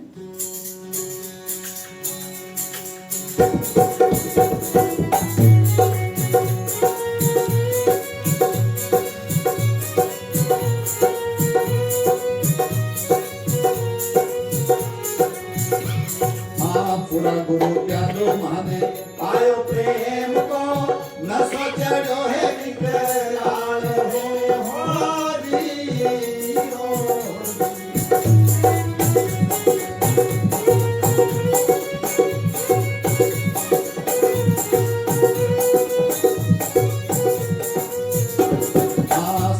चलो चलो मने पायो प्रेम तुम न सोचो है विकराल हो जी ओ जी।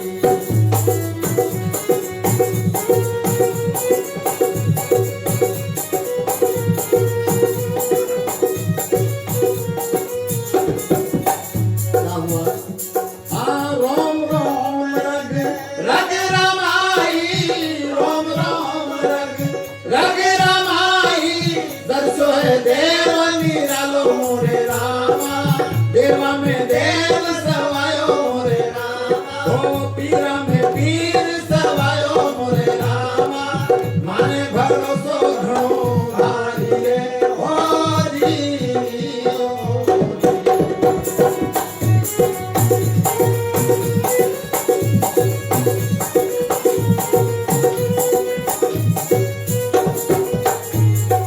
कैसे उठेगा और कहां से उठेगा? नाभि कमल से घोरा दर्शन श्रीमन कई न समाया रे हो जी ओ जी।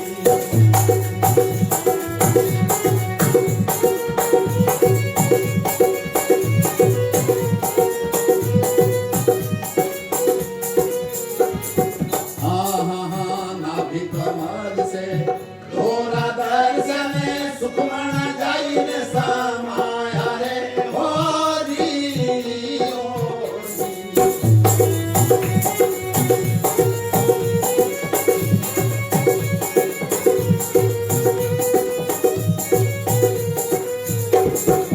त्रिपुटी महल में पूजा जागरो त्रिपुटी महल में पूजा जागरो चौड़ी से होया उजियारा मोरे रामा चौड़ी से होया उजियारा मोरे रामा माने भरोसो घणो भारी रे हो जी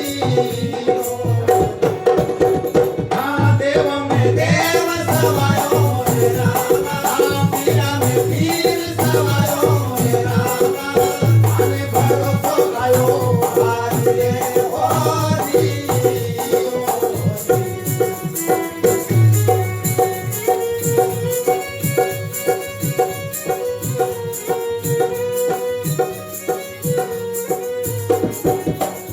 यहाँ पर नाभि कमल से हर इंसान की नाभि से जो श्वास उद्गति में आती है और वो कहते हैं कि सुखबन जाई ने समायो सुषुम्ना। माफ करना मैं परीक्षण करना नहीं चाहता, मैं केवल ये जानना चाहता हूँ कि आप अपन सबको इसका अपने अंदर में भेद मालूम होना चाहिए। इसमें सुषुम्ना के बारे में कौन कौन जानते हैं? थोड़ा very good very good very good, बहुत अच्छी बात। तो जब सामान्य रूप से इसको परखने के लिए जब हमारी नाक की दोनों स्वर बराबर चले, हमेशा कोई चंद्र चलेगा, कभी सूरज चलेगा, कभी इंद्रा चलेगी, कभी बिरला चलेगी, कभी गंगा चलेगी, कभी जमुना चलेगी, दोनों बराबर कभी नहीं चलते, पर कभी चलते हैं। वो कभी जो चलने वाला समय है वो सुषुम्ना का है और उसमें केवल भजन होना चाहिए, ऐसा संतों ने कहा। इसलिए वो कहते हैं कि सुखमा ना जाई ने समाया। तो ये जो अंधेरा है हमारे इधर का भी अंधेरा और इस पूरी वो मिट जाएगा। और फिर आगे क्या करें? आगे ये कहते हैं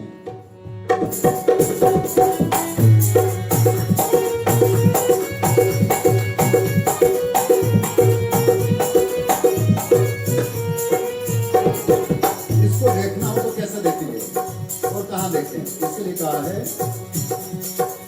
गंगा जमुना ब्रह्म सरस्वती ने तीन को है करनाड़ो रे हो जी ओ जी। गंगा जमुना ब्रह्म सरस्वती ने तीन को है करनाड़ो रे हो जी ओ जी।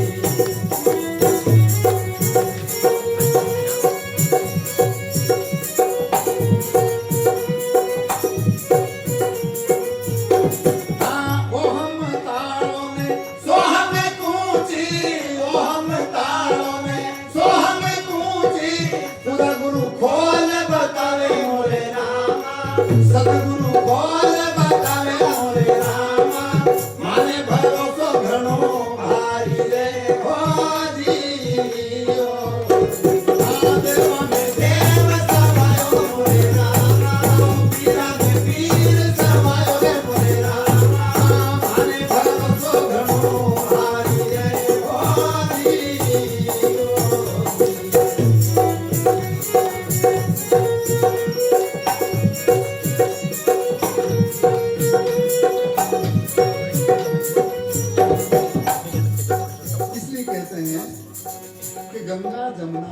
बेवे सरस्वती तीनी को एक नाड़ो, यानी एक जगह से वो तीन दिख रही है पर आगे जाकर के एक हो जाती है। यहाँ पर दो अलग अलग स्वर दिख रहे हैं पर वो आगे जाकर के तो एक ही हो जाता है, नहीं? इसलिए इन तीनों से ऊपर जब आ गए तो वो है चौथा तत्व, वो है चौथा गुण, जिसको रजोगुण, सतोगुण, तमोगुण कहते हैं, जिसको हमने प्रतीकात्मक रूप में ब्रह्मा, विष्णु और महेश माना है। और वो प्रतीकात्मक जो रूप है वो आप और हम सब के अंदर कभी भी पैदा हो सकता है। आज अपने अच्छा भजन गा रहे हैं सब कुछ, और अभी एक आदमी आकर के यदि मेरे को मारने लग जाए, कुछ करने लग जाए, तो आप क्या करोगे? आप उसका कछुमन कर दोगे, तो वो तमोगुण पैदा होगा ही। और अभी अपन बात कर रहे हैं, बहुत अच्छी बात कर रहे हैं, सबके लिए बात कर रहे हैं, सतोगुण बात है। और कहीं ना कहीं मैं बहुत अच्छा गाता हूँ, मैं बहुत अच्छा ऐसा हूँ, ये भी बात हो सकती है। तो इसलिए ये तो हमारे अंदर हो सकता है पैदा, और ये सबके अंदर हो सकता है, परंतु इनसे ऊपर जब उड़ जाएंगे वो है चौथा तत्व। इसीलिए कवि एक जगह पर कहते हैं कि तीन गुणन की भक्ति में और भूल रहा संसार, और जो जन चौथे को रखे बहुत से उतरे पार। अरे वाह, वाह। इसलिए इन तीनों गुणों से ऊपर उठे हैं, और वो हमारा जब तक ईगो खत्म नहीं हो तब तक उनसे ऊपर उठना पड़ा, क्योंकि हमारा अंदर बस गया ना। इसलिए यहाँ पर काशीनाथ जी महाराज कहते हैं कि गंगा यमुना बेवे सरस्वती तीनी को है एक नाड़ो, ओहम ताड़ो सोहम ऊंची सदगुरु खोल बतायो। ये श्वास के ऊर्ध्व और अर्ध गति है, इसके मार्फत हम यहाँ देख सकते हैं, इसका यहाँ एहसास कर सकते हैं। बताओ इसमें मजहब की क्या जरूरत, इसमें धर्म की क्या जरूरत, इसमें ऊंचे नीचे की क्या जरूरत, या इसमें स्त्री पुरुष की क्या जरूरत? वो तो सबके अंदर एक जैसा है। और जो इंसान इस चीज का एहसास कर लेता है तो फिर क्या होगा मालूम? उसको क्या सुनाई देगा? उसको वो अनुभव होगा, अणभे राग, वो ऐसा राग, ऐसा नाद, ऐसी ध्वनि, ऐसा साउंड जो अनस्ट्रक्ट साउंड है। ये तो हम बजा रहे हैं तो आवाज आ रही है, परंतु वो आवाज जो बिना बजाए सबके अंदर होती है, उसका एहसास होता है, और वो बड़ी भयंकर तरीके से होती है, ऐसा भी वो कहते हैं। इसलिए आगे यूं कहा है,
एहसास करके देख लें, और जब ऐसा एहसास में हो जाए तो भरोसा आएगा, नहीं तो खाली लोगों को रिझाना है।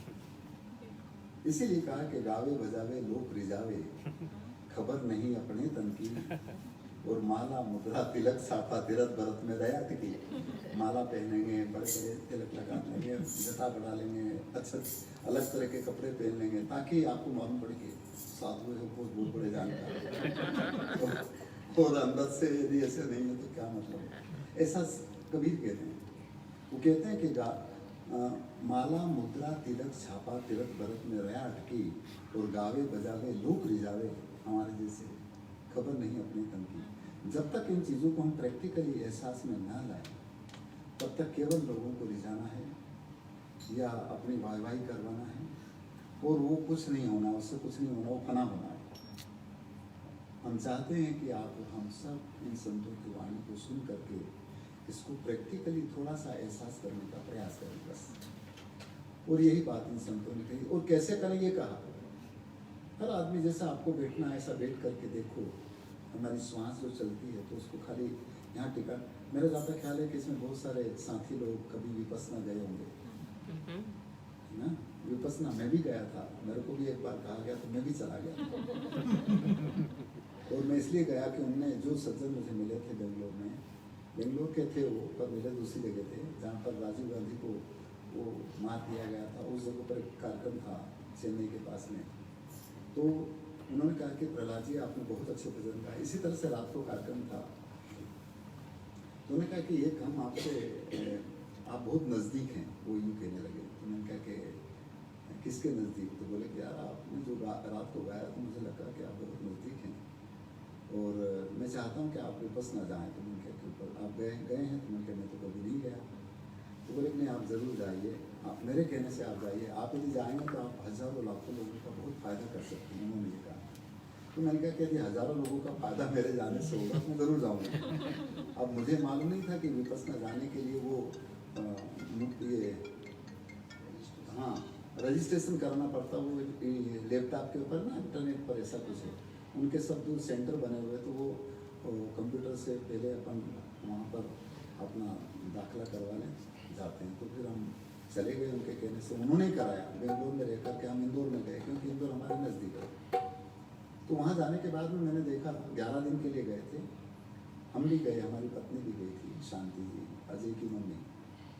तो हम पहली बार गए 11 दिन तक। तो वहाँ पर महिलाओं के लिए अलग और पुरुषों के लिए अलग अलग, और वो 11 दिन तक किसी से कोई बात नहीं, और बस बैठो। वो तीन दिन तक 4 दिन तक वो आनापान करवाते हैं, नहीं, और आनापान में कुछ नहीं। आनापान में क्या, वो कहते हैं कि बैठो और उसके बाद में आपकी श्वास कैसी चल रही है उसको देखो। उसके बाद में फिर 5वें 6ठे दिन फिर और दूसरा कुछ कहते हैं। मेरा कहने का मतलब ये है कि इन भजनों में बस यही बात है, केवल श्वास की बात है। यहाँ पर इंद्ला पिंगला सुषमा दोया घर सुखमन को दीजिए, ये बात क्या है? हम यहाँ पर जो श्वास निकल रही है उसको देखें, उसको एहसास करें, वो दिखेगी। मैं जहाँ तक सोचता हूँ कि यदि थोड़ा बहुत अभ्यास करेंगे तो वो ये भी मालूम पड़ेगा कि वो कैसी चल रही है, वो ऐसी चल रही है कि वो यूँ चल रही है, कि वो यूँ चल रही है, कि वो यूँ चल रही है। नहीं, उसके रूप का, उसके रंग का, उसकी गति का, यहाँ तक कि मुंह के अंदर उसके स्वाद का भी एहसास हो सकता है, ऐसा संतों ने कहा है। तो यार एहसास करने की चीजें हैं, और इसका एहसास जिन्हें करा ना, वो कहते हैं कि यार ये राम का रस तेरे सामने भरा हुआ, तो पीता क्यों नहीं है? हम इधर उधर पी रहे हैं, जबकि पीने की यार ये जरूरत है। और पिएंगे तो मालूम पड़ेगा, यदि अपन पिए तो वो खट्टा है कि मीठा है कि चरपरा है, स्वाद आता है। तो वो स्वाद हर समय पर इंसान में तत्वों का आ सकता है, ऐसा संतों ने कहा। और ये बात इन भजनों में है। तो ये भजन केवल गाने के नहीं है, ये तो प्रैक्टिकली अनुभव करने के हैं। इसलिए यहाँ पर जीवनदास जी साहब कहते हैं कि सदगुरु ने मुझे ऐसा प्याला पिलाया कि बस मैं सराबोर हो गया। और उन्होंने वो तरीका बताया कि मेरी नाभि से जो श्वास उठती है और जो सुषुम्ना में जाकर के वो जो एहसास होता है, उसको मैंने इस तरीके से देखा। गंगा यमुना दोनों जो स्वर हैं चलते हैं, और जब तीनों एक जैसे चलने लगे तो मुझे कैसा एहसास हुआ। और जब वो एहसास हुआ तो गुरु ने मेरे अंदर ताला जो लगा हुआ था वो खोल दिया एक तरह से, है ना, बोध हो गया, बस वो क्या था। तो इसलिए ऐसी बात कही, और ये एक में नहीं कही। देखो एक शायद गुरु नानक साहब का पद उस दिन अपने यहाँ पर हुआ होगा, सकल हंस में राम बिराजे गया था क्या? हाँ, उसमें भी वही बात है। तो वो तो हो गया था, वो सुन लिया था। और भी दूसरे और बहुत सारे पद हैं जिनमें ये बात आती है। तो अपन दूसरा पद की बात करते हैं।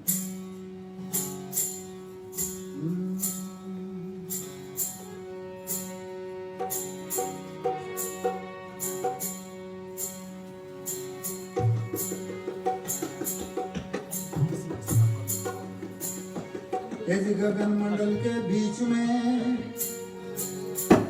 और जहां झलके नूर, नुगरा महल ना पाया और पहुंचेगा कोई सूर।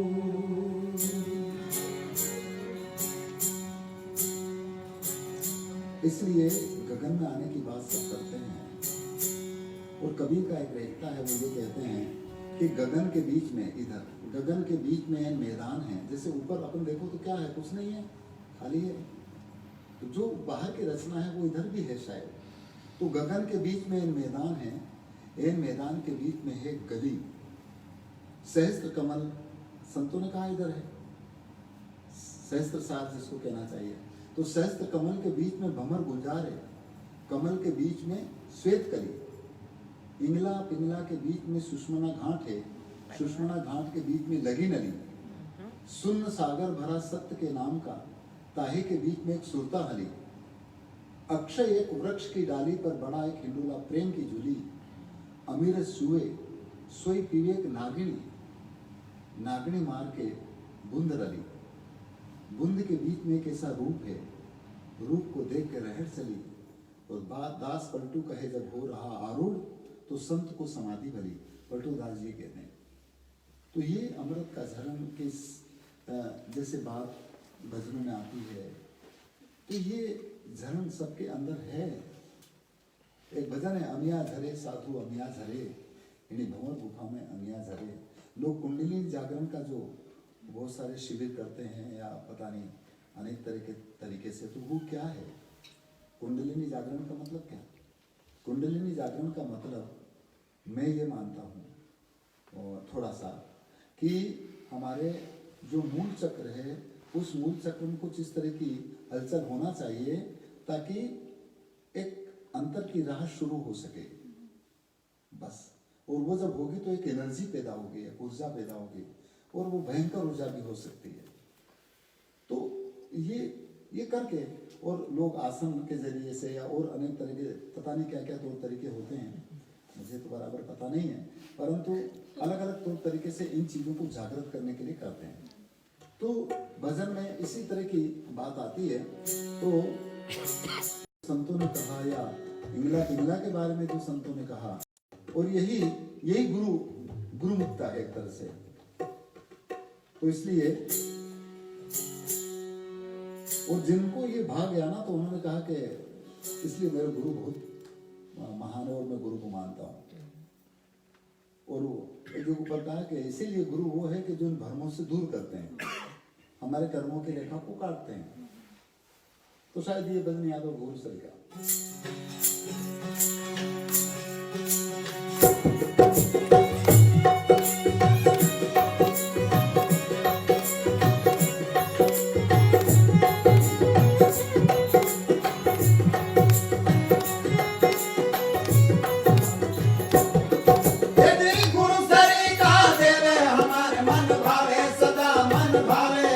गुरु काटे करम की जाल जीव सुख पावे, गुरु काटे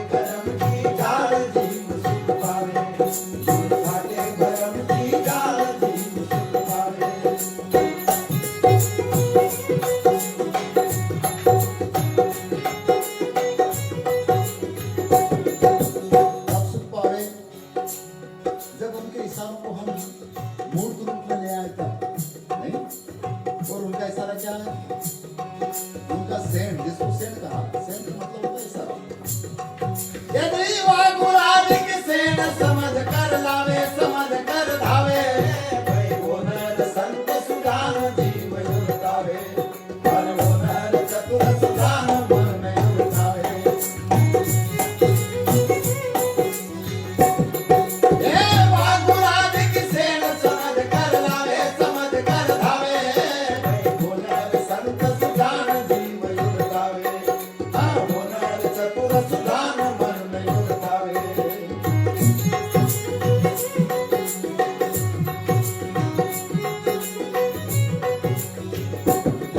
यदि गुरु सरी का देवे हमारे मन भावे सदा मन भावे गुरु काटे करम की डाल जीव सुख पावे गुरु काटे भरम की डाल जीव सुख पावे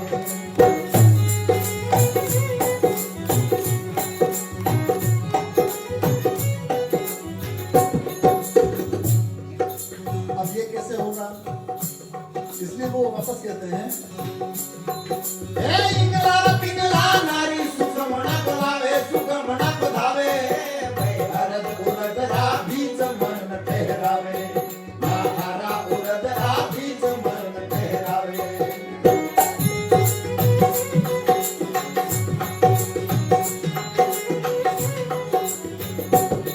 यदि गुरु सरी का देवे हमारे मन भावे सदा मन भावे गुरु काटे करम की डाल जीव सुख पावे गुरु काटे करम की डाल जीव सुख पावे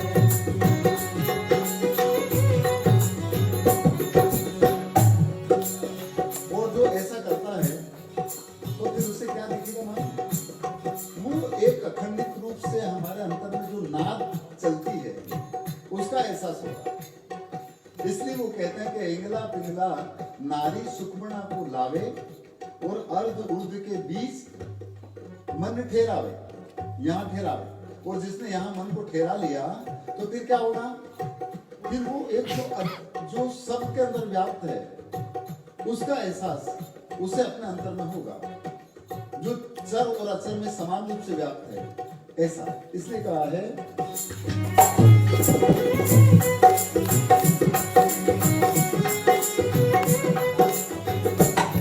यदि एक अखंडित नाद चराचर धावे चराचर धावे भाई सकल ब्रह्म के माय वेदी गावे सकल ब्रह्म के माय वेदी गावे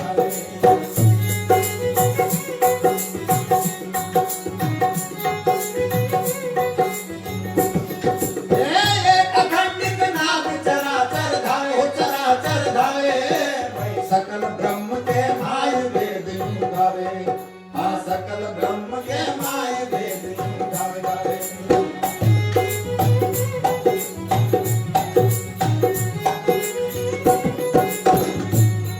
यदि गुरु सरी का देवे हमारे मन भावे सदा मन भावे गुरु काटे करम की डाल जीव सुख पावे गुरु काटे करम की डाल जीव सुख पावे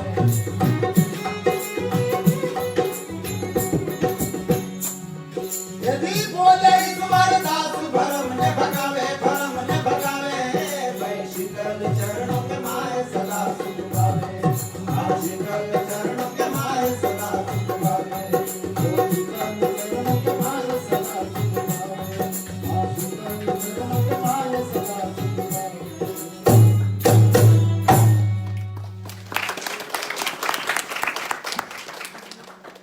तो ये करने से अखंड रूप से जो नाद सबके अंदर बसता है उसका एहसास होगा। एक अखंडित जिसको कभी खंडित नहीं किया जा सकता। हम दिया जलाते हैं, अखंडित जोत जलाते हैं, तो कई जगहों पर वो हमेशा भी जलाते हैं, कई जगहों पर नवरात्रि में 9 दिन तक जलाते हैं। कभी पाठ करते हैं, अखंड रामायण का पाठ करते हैं तो वो 9 दिन तक या 3 महीने तक, चौमासे में 4 महीने तक करते, फिर बंद हो जाता है। फिर अखंडित कहाँ रहा? अखंडित वो चीज होती है जो कभी खंडित नहीं होती, और वो आप और हम जब तक जिंदा है ना, जब तक हमारे अंदर भी रहेगी, और हम जब नहीं रहेंगे तब भी वो रहेगी। इसलिए हमारे अंदर अखंड रूप से वो परमात्मा का नाम वो है, और वो जब तक है, जब तक हम हैं। जब वो हमसे अलग हट जाएगा तो हम नहीं रहेंगे। बस ये है। इसीलिए कहा कि अखंड साहिब को नाम और सब खंड है, और खंडित मेल सुमेल खंड ब्रह्मांड है।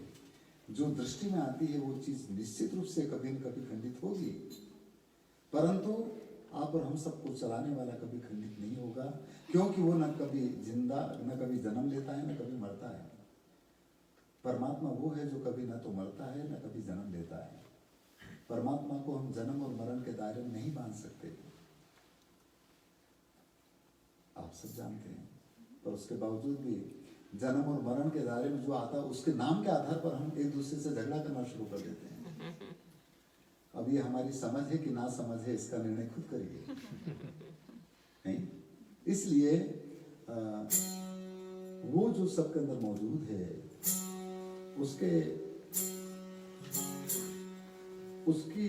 उसकी छोटी सी भी साक्षीभूत करने के लिए हमें चलना पड़ेगा, अंतर की यात्रा को शुरू करना पड़ेगा।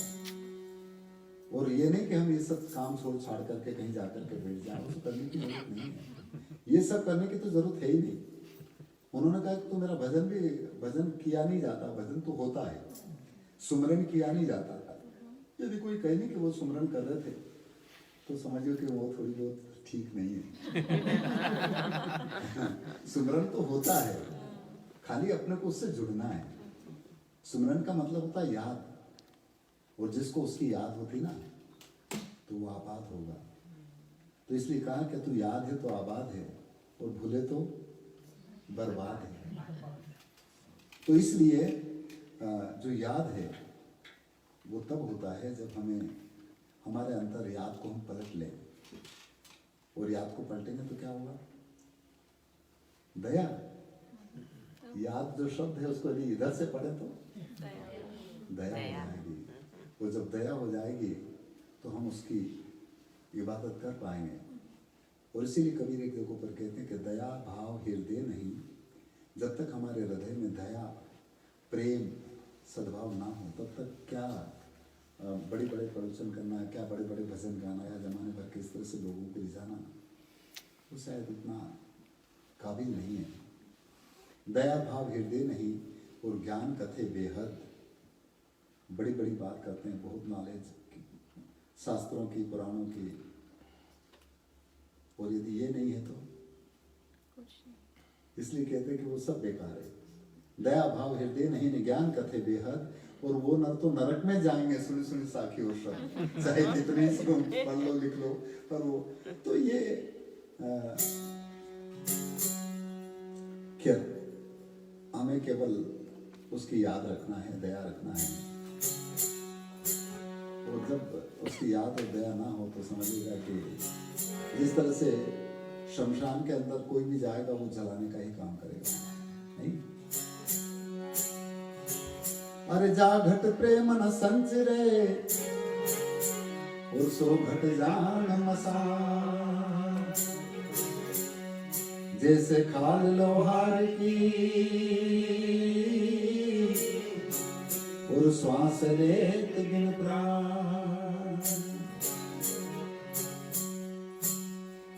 और प्रेम और सद्भाव कहीं दुकान पर, मकान में, या कहीं किसी बगीचे में नहीं मिलता। वो इस बगीचे में या इस बगीचे में है। इसलिए कहा है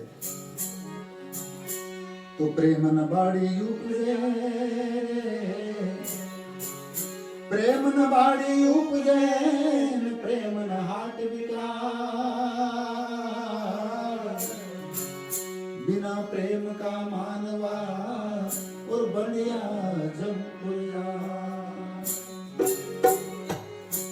और जो एक बार आत्मिक प्रेम होता है वो कभी घटता नहीं है, वो निरंतर बढ़ता है।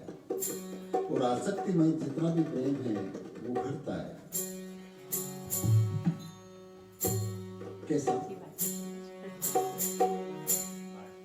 यदि प्रेम प्रेम सब कोई कहे, प्रेम प्रेम सब कोई कहे, प्रेम न छीने को। अघट प्रेम पिंजर बसे, और प्रेम कहाँ वे सो।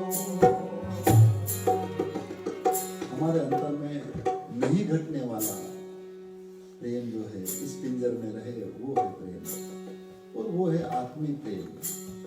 शारीरिक प्रेम, भौतिक संसार के आसक्ति वाले जितने भी प्रेम है वो तो घटते हैं, परंतु आत्मीय प्रेम कभी घटेगा नहीं, वो निरंतर बढ़ता है, प्रगाढ़ होता है। इसलिए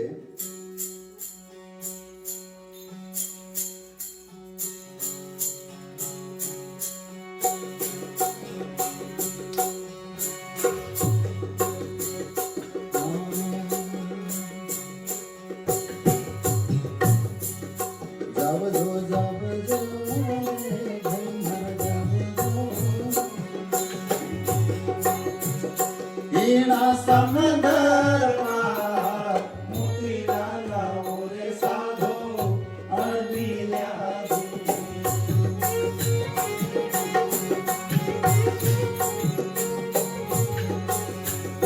मोती मिल गया रे हीरा मिल गया माने लख तो चार मन का मोती रे साधो लालिया जी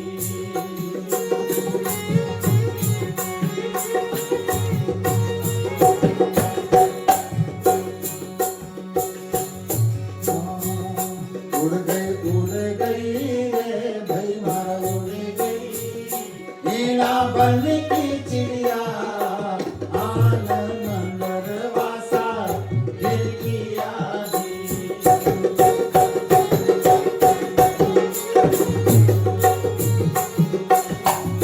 जब जो रे भाई मार जब जो हीरा समंदर पार राजा बोले साधो बन की यादी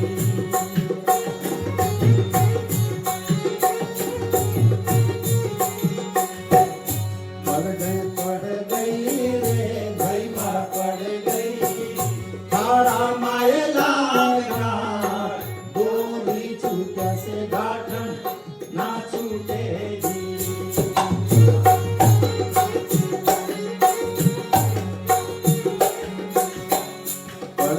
पड़ गई रे भाई माँ पड़ गई ये ना माए लागा गोली जलिया से गाठन ना छूटेगी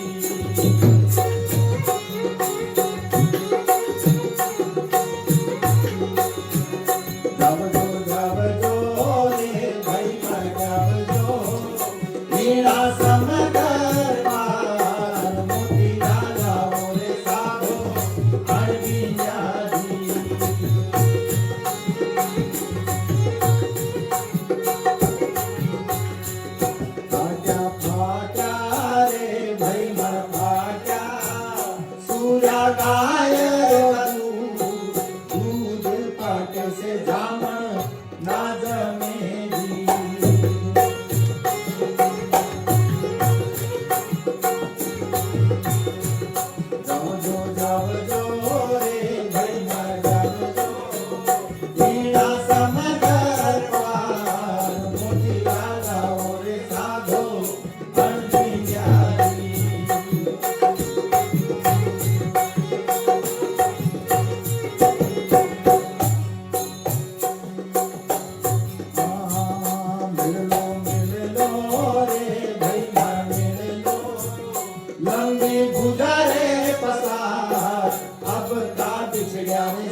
ये प्रेम के सद्भाव के मोती हमें मिले इस 7 समुंदर पार आकर के।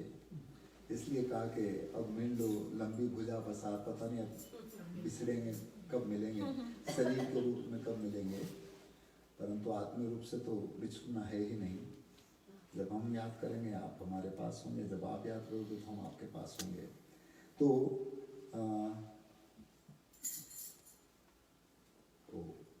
आपका समय मन में आप सोच रहे हैं क्या है, गाए जा रहे हैं तो ठीक है। अब आप नहीं, आपको सुबह जल्दी उठ के जाना है, आपको जाना है सुबह। हाँ ठीक है, हमें भी जाना है पर आप सबको भी जाना है, तो इसलिए अब हम अपनी गाड़ी को रवाना करें। अंतिम में एक पद और फिर आप अपने गंतव्य पर पहुँचें। और हम यही चाहते हैं कि आप हम सब इसी तरह से इन संतों की वाणी के साथ जुड़ करके इसके एहसास से जुड़ने का प्रयास करें। और सदगुरु की जब कभी मेहर होगी फिर से मिलेंगे तो इसी तरह से हम चाहते हैं कि कम से कम ठीक है अभी तो गाना बजाना, परंतु हम बैठ करके देखने का भी प्रयास करें, ऐसा भी कुछ होना चाहिए। मैं ये चाहता हूँ खाली गाना और लोगों को रिझाना, और बड़े बड़े कंसर्ट होते हैं ठीक है, हजारों आदमी आते हैं तो पर वो उसमें भी लगती है कि नहीं लगती है अलग विषय है, परंतु चोट लगना चाहिए, जीवन में बदलाव होना चाहिए, उसका एहसास होना चाहिए, तब कहीं बात नहीं। तो इसी लक्ष्य को लेकर हम चाहते हैं कि पूरी कायनात के लिए हम संतों की वाणी को, और विशेष रूप से कबीर, क्योंकि कबीर ही एक ऐसे महापुरुष हुए जिन्होंने बेबाक तरीके से जो देखा वैसा कह दिया। और भी हुए होंगे परंतु उनको वो उनकी पद मुझे ज़्यादा याद है, इस वजह से मैं उनके बारे में कहता हूँ। परंतु मैं इतना जरूर कह सकता हूँ कि वो ऐसे निर्भीक पुरुष थे जिन्होंने इन पाखंडवाद के प्रति बेबाक तरीके से कह दिया, और दूसरों ने उतने बेबाक तरीके से नहीं कहा। तो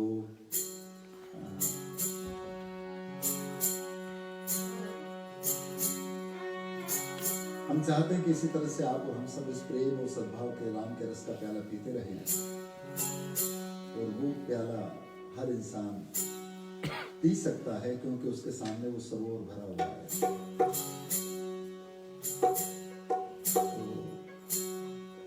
तो आज ये राम के रस पिलाने का काम इनके द्वारा जो किया गया, शिशिर जी के द्वारा, और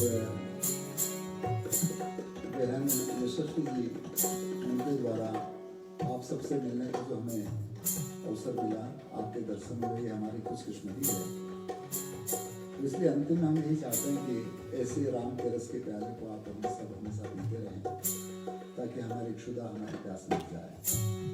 कबीर का एक पद है कि भजो राम रस प्यालो, बहुरा तू मत जावे पियासो। तू क्यों प्यासा जा रहा है, तेरे अंदर ही वो समुद्र भरा हुआ है, तू पी ले। भजन इस तरह का है।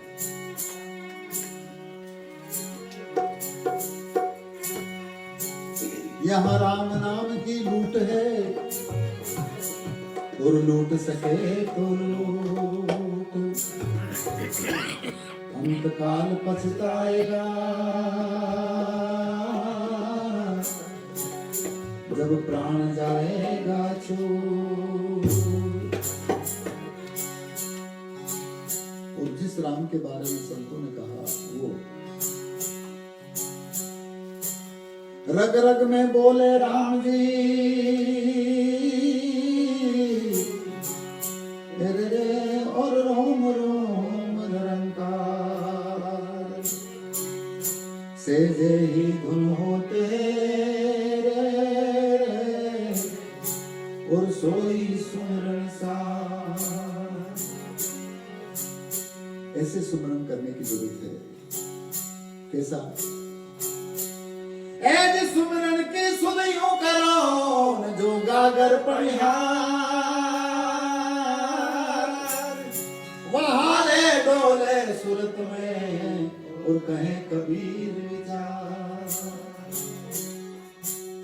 और उस सबको दे रखा है सदगुरु ने, परमात्मा ने, ईश्वर अल्लाह वाहिगुरु ने, जिसको जपने की जरूरत नहीं है। कैसा? अजपा सुमिरन घट विसे, सबके अजपा सुमिरन घट विसे, किसने दिया? दीन दीना सिरजनहार, सोई से मन लग रहा रे, कहे कबीर विचार। अजपा सुमरण घट विषय दीना सिरजनहार, ताही से मन लग रहा कहे कबीर विचार। इसलिए कहाँ खोजने ढूंढने जा रहे हैं, मुंह को कहाँ ढूंढे बंदे, मैं तो तेरे पास हूं, और खोजी हो तो तुरंत मिल जाऊं एक पल की तलाश में। खाली आंख बंद हो और खुले इतनी देर में, परंतु आंख के पीछे पर्दा चढ़ गया, इस वजह से नजर नहीं आता। इसलिए कहा है, हे जी राम रतन धन मोटरी, या राम रतन धन मोटरी, कोई ग्राहक आगे खोल, ऐसे मिले कोई पारखी, तो लेगा मोंगे मों। इसलिए भजन में कहा है,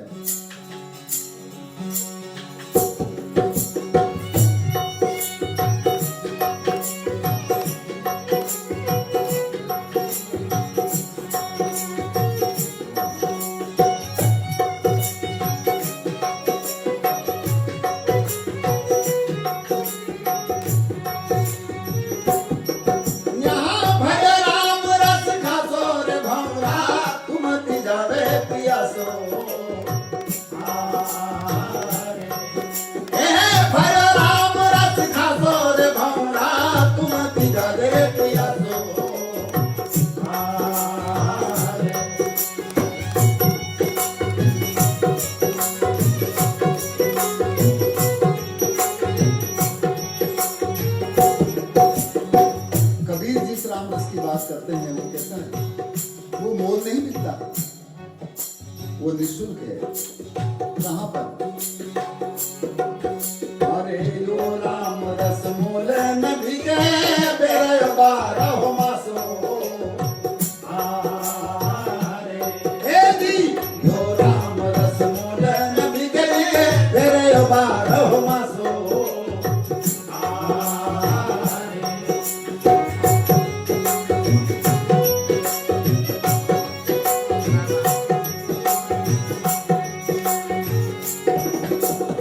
सुगरा हो सो भर भर पीवे, सुगरा हो सो भर भर पीवे, पीवे रे पीवे। क्या होगा? नुगुर जावे पियासो रे भौरा, तुम तिरा दे पियासो। यहाँ भयो राम रस खासो रे भौरा, तुम तिरा दे पियासो।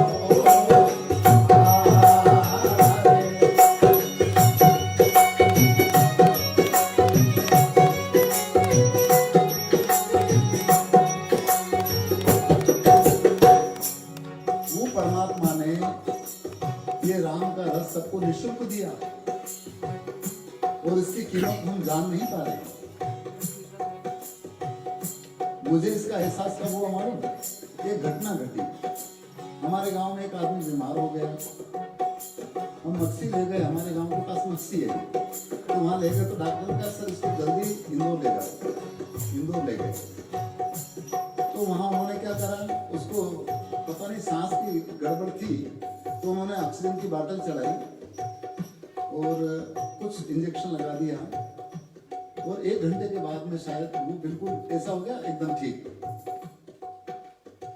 बस डॉक्टर साहब ने छुट्टी कर दी और बिल दे दिया 5-7 हजार रुपए का। तो हमने सोचा कि यार 1 घंटे ऑक्सीजन की बोतल चली और केवल 1-2 इंजेक्शन लगा, थोड़ी सी गोली दी, इसके 6,000 रुपए। 1 घंटा श्वास लेने का यदि 6,000 रुपया लगता, हमें कितने घंटे हो गए निःशुल्क? किसी ने इसका मूल्य लिया क्या? ये विचारनी बात है। उस सदगुरु के द्वारा, परमात्मा के द्वारा हमें निःशुल्क दिया, हम इसकी कीमत ही नहीं कर रहे, और कितना पॉल्यूशन कर रहे, पता नहीं क्या गड़बड़। और सबसे ज्यादा गड़बड़ है ना, मनुष्य करता है। इस पूरी प्रकृति का सत्यानाश करे तो मैं जहां तक सोचता हूँ कि शायद अपने द्वारा ही होता है, दूसरे जानवर और ये सब कम करते हैं। तो इसलिए वो कहते हैं कि ये राम का रस भरा हुआ है तो उसको पी। और वो बाजार ये यहाँ लगा है, हर इंसान के अंदर लगा, तू देख। इसलिए कहा है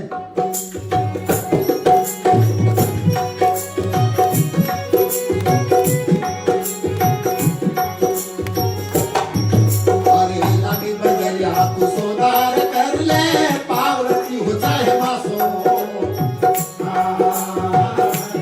ए जी लागी बजरिया तू सोदार कर ले, पावरती हो जाए मासो।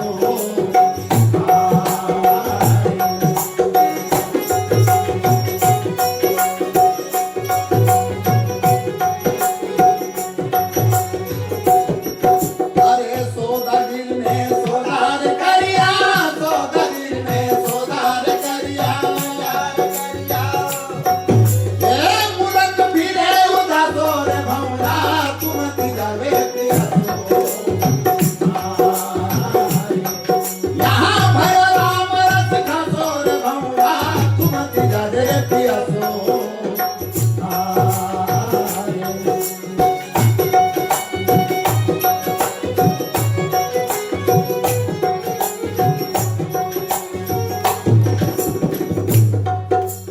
समझ की, ज्ञान की, परख की, पारक की तराजू सबके पास में है, तोल करके देख लो।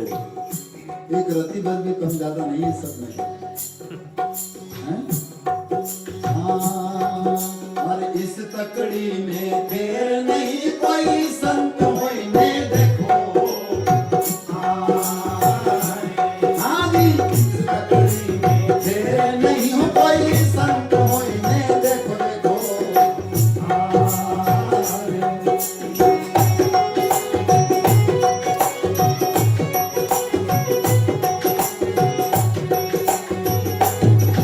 अरे तन की तराजू में तोली के देखो, तन की तराजू में तोली के देखो, देखो रे देखो।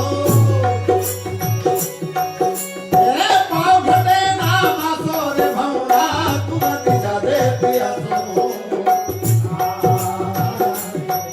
यहाँ भयो राम रस खासो रे भौरा, तुम दिशा दे पियासो।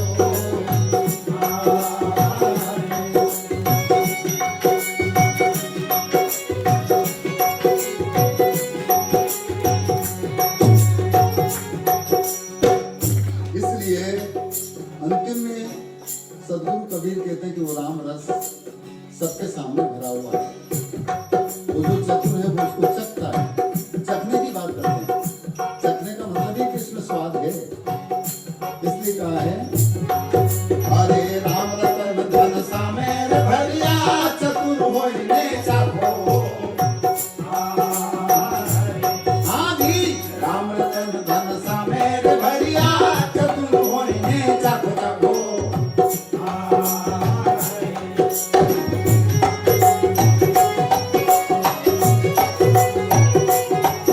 अरे कह कबीर सुनो न भेदी, कह कबीर सुनो न भेदी, भेदी रे भेदी। ए मूरख जावे न पियासो रे भौरा, तुम जावे पियासो।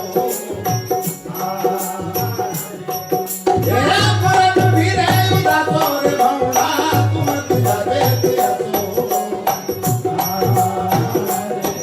यहाँ भयो राम रस खासो रे भौरा, तुम जावे पियासो।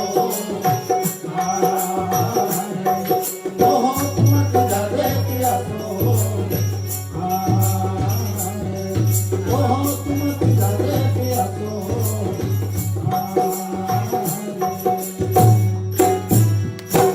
सद्गुरुदेव। बस इन्हीं शब्दों के साथ में हमने इतनी देर तक आपको एक तरह से परेशान किया होगा या बांधे रखा है। आप इतनी देर तक एक पूरी धीरज, धीर और आस्था, निष्ठा और श्रद्धा के साथ में एक कंसंट्रेट तरीके से आपने सुना। इसके लिए आपका बहुत बहुत साधुवाद, बहुत बहुत धन्यवाद। मैं पुनः शिशिर जी को और बहन को बहुत साधुवाद ज्ञापित करूं कि इनका निधन इतना हो गया, सुरेश जी क्या, रत्ना बहन किया, तो शायद इनकी वजह से वो मिले और उनकी वजह से आप सब मिले, ये हमारी खुशकिस्मती है। और वो जरिया है कबीर या संत की वाणी। जब भी कभी ऐसा अवसर होगा फिर आपकी सेवा में जरूर मिलेंगे। और आप इतनी श्रद्धता के साथ में सुना, हम यही आशा और अपेक्षा रखते हैं कि खाली हमसे आप पूछे तो हैं सुनने वाले, क्यों सुनने गाने वाले तो नीचे हैं, क्योंकि संतों ने कहा कि गावे बजावे ठीक है पर सुने वो उससे ऊपर है। वो सुन करके जो समझ जाए और देख ले वो सबसे ऊपर है। तो आप सबसे ऊपर हैं। मैं चाहता हूँ कि आप सबसे इसी तरह से ऊपर बने रहें और एहसास के विषय पर आने का प्रयास करें। मैं पुनः सभी जीवात्माओं को प्रणाम करते हुए अपनी वाणी को विराम देता हूँ। और जब भी कभी सदगुरु की दया होगी तो फिर हम आपसे रूबरू होंगे, मिलेंगे, दर्शन करेंगे। बहुत बहुत धन्यवाद।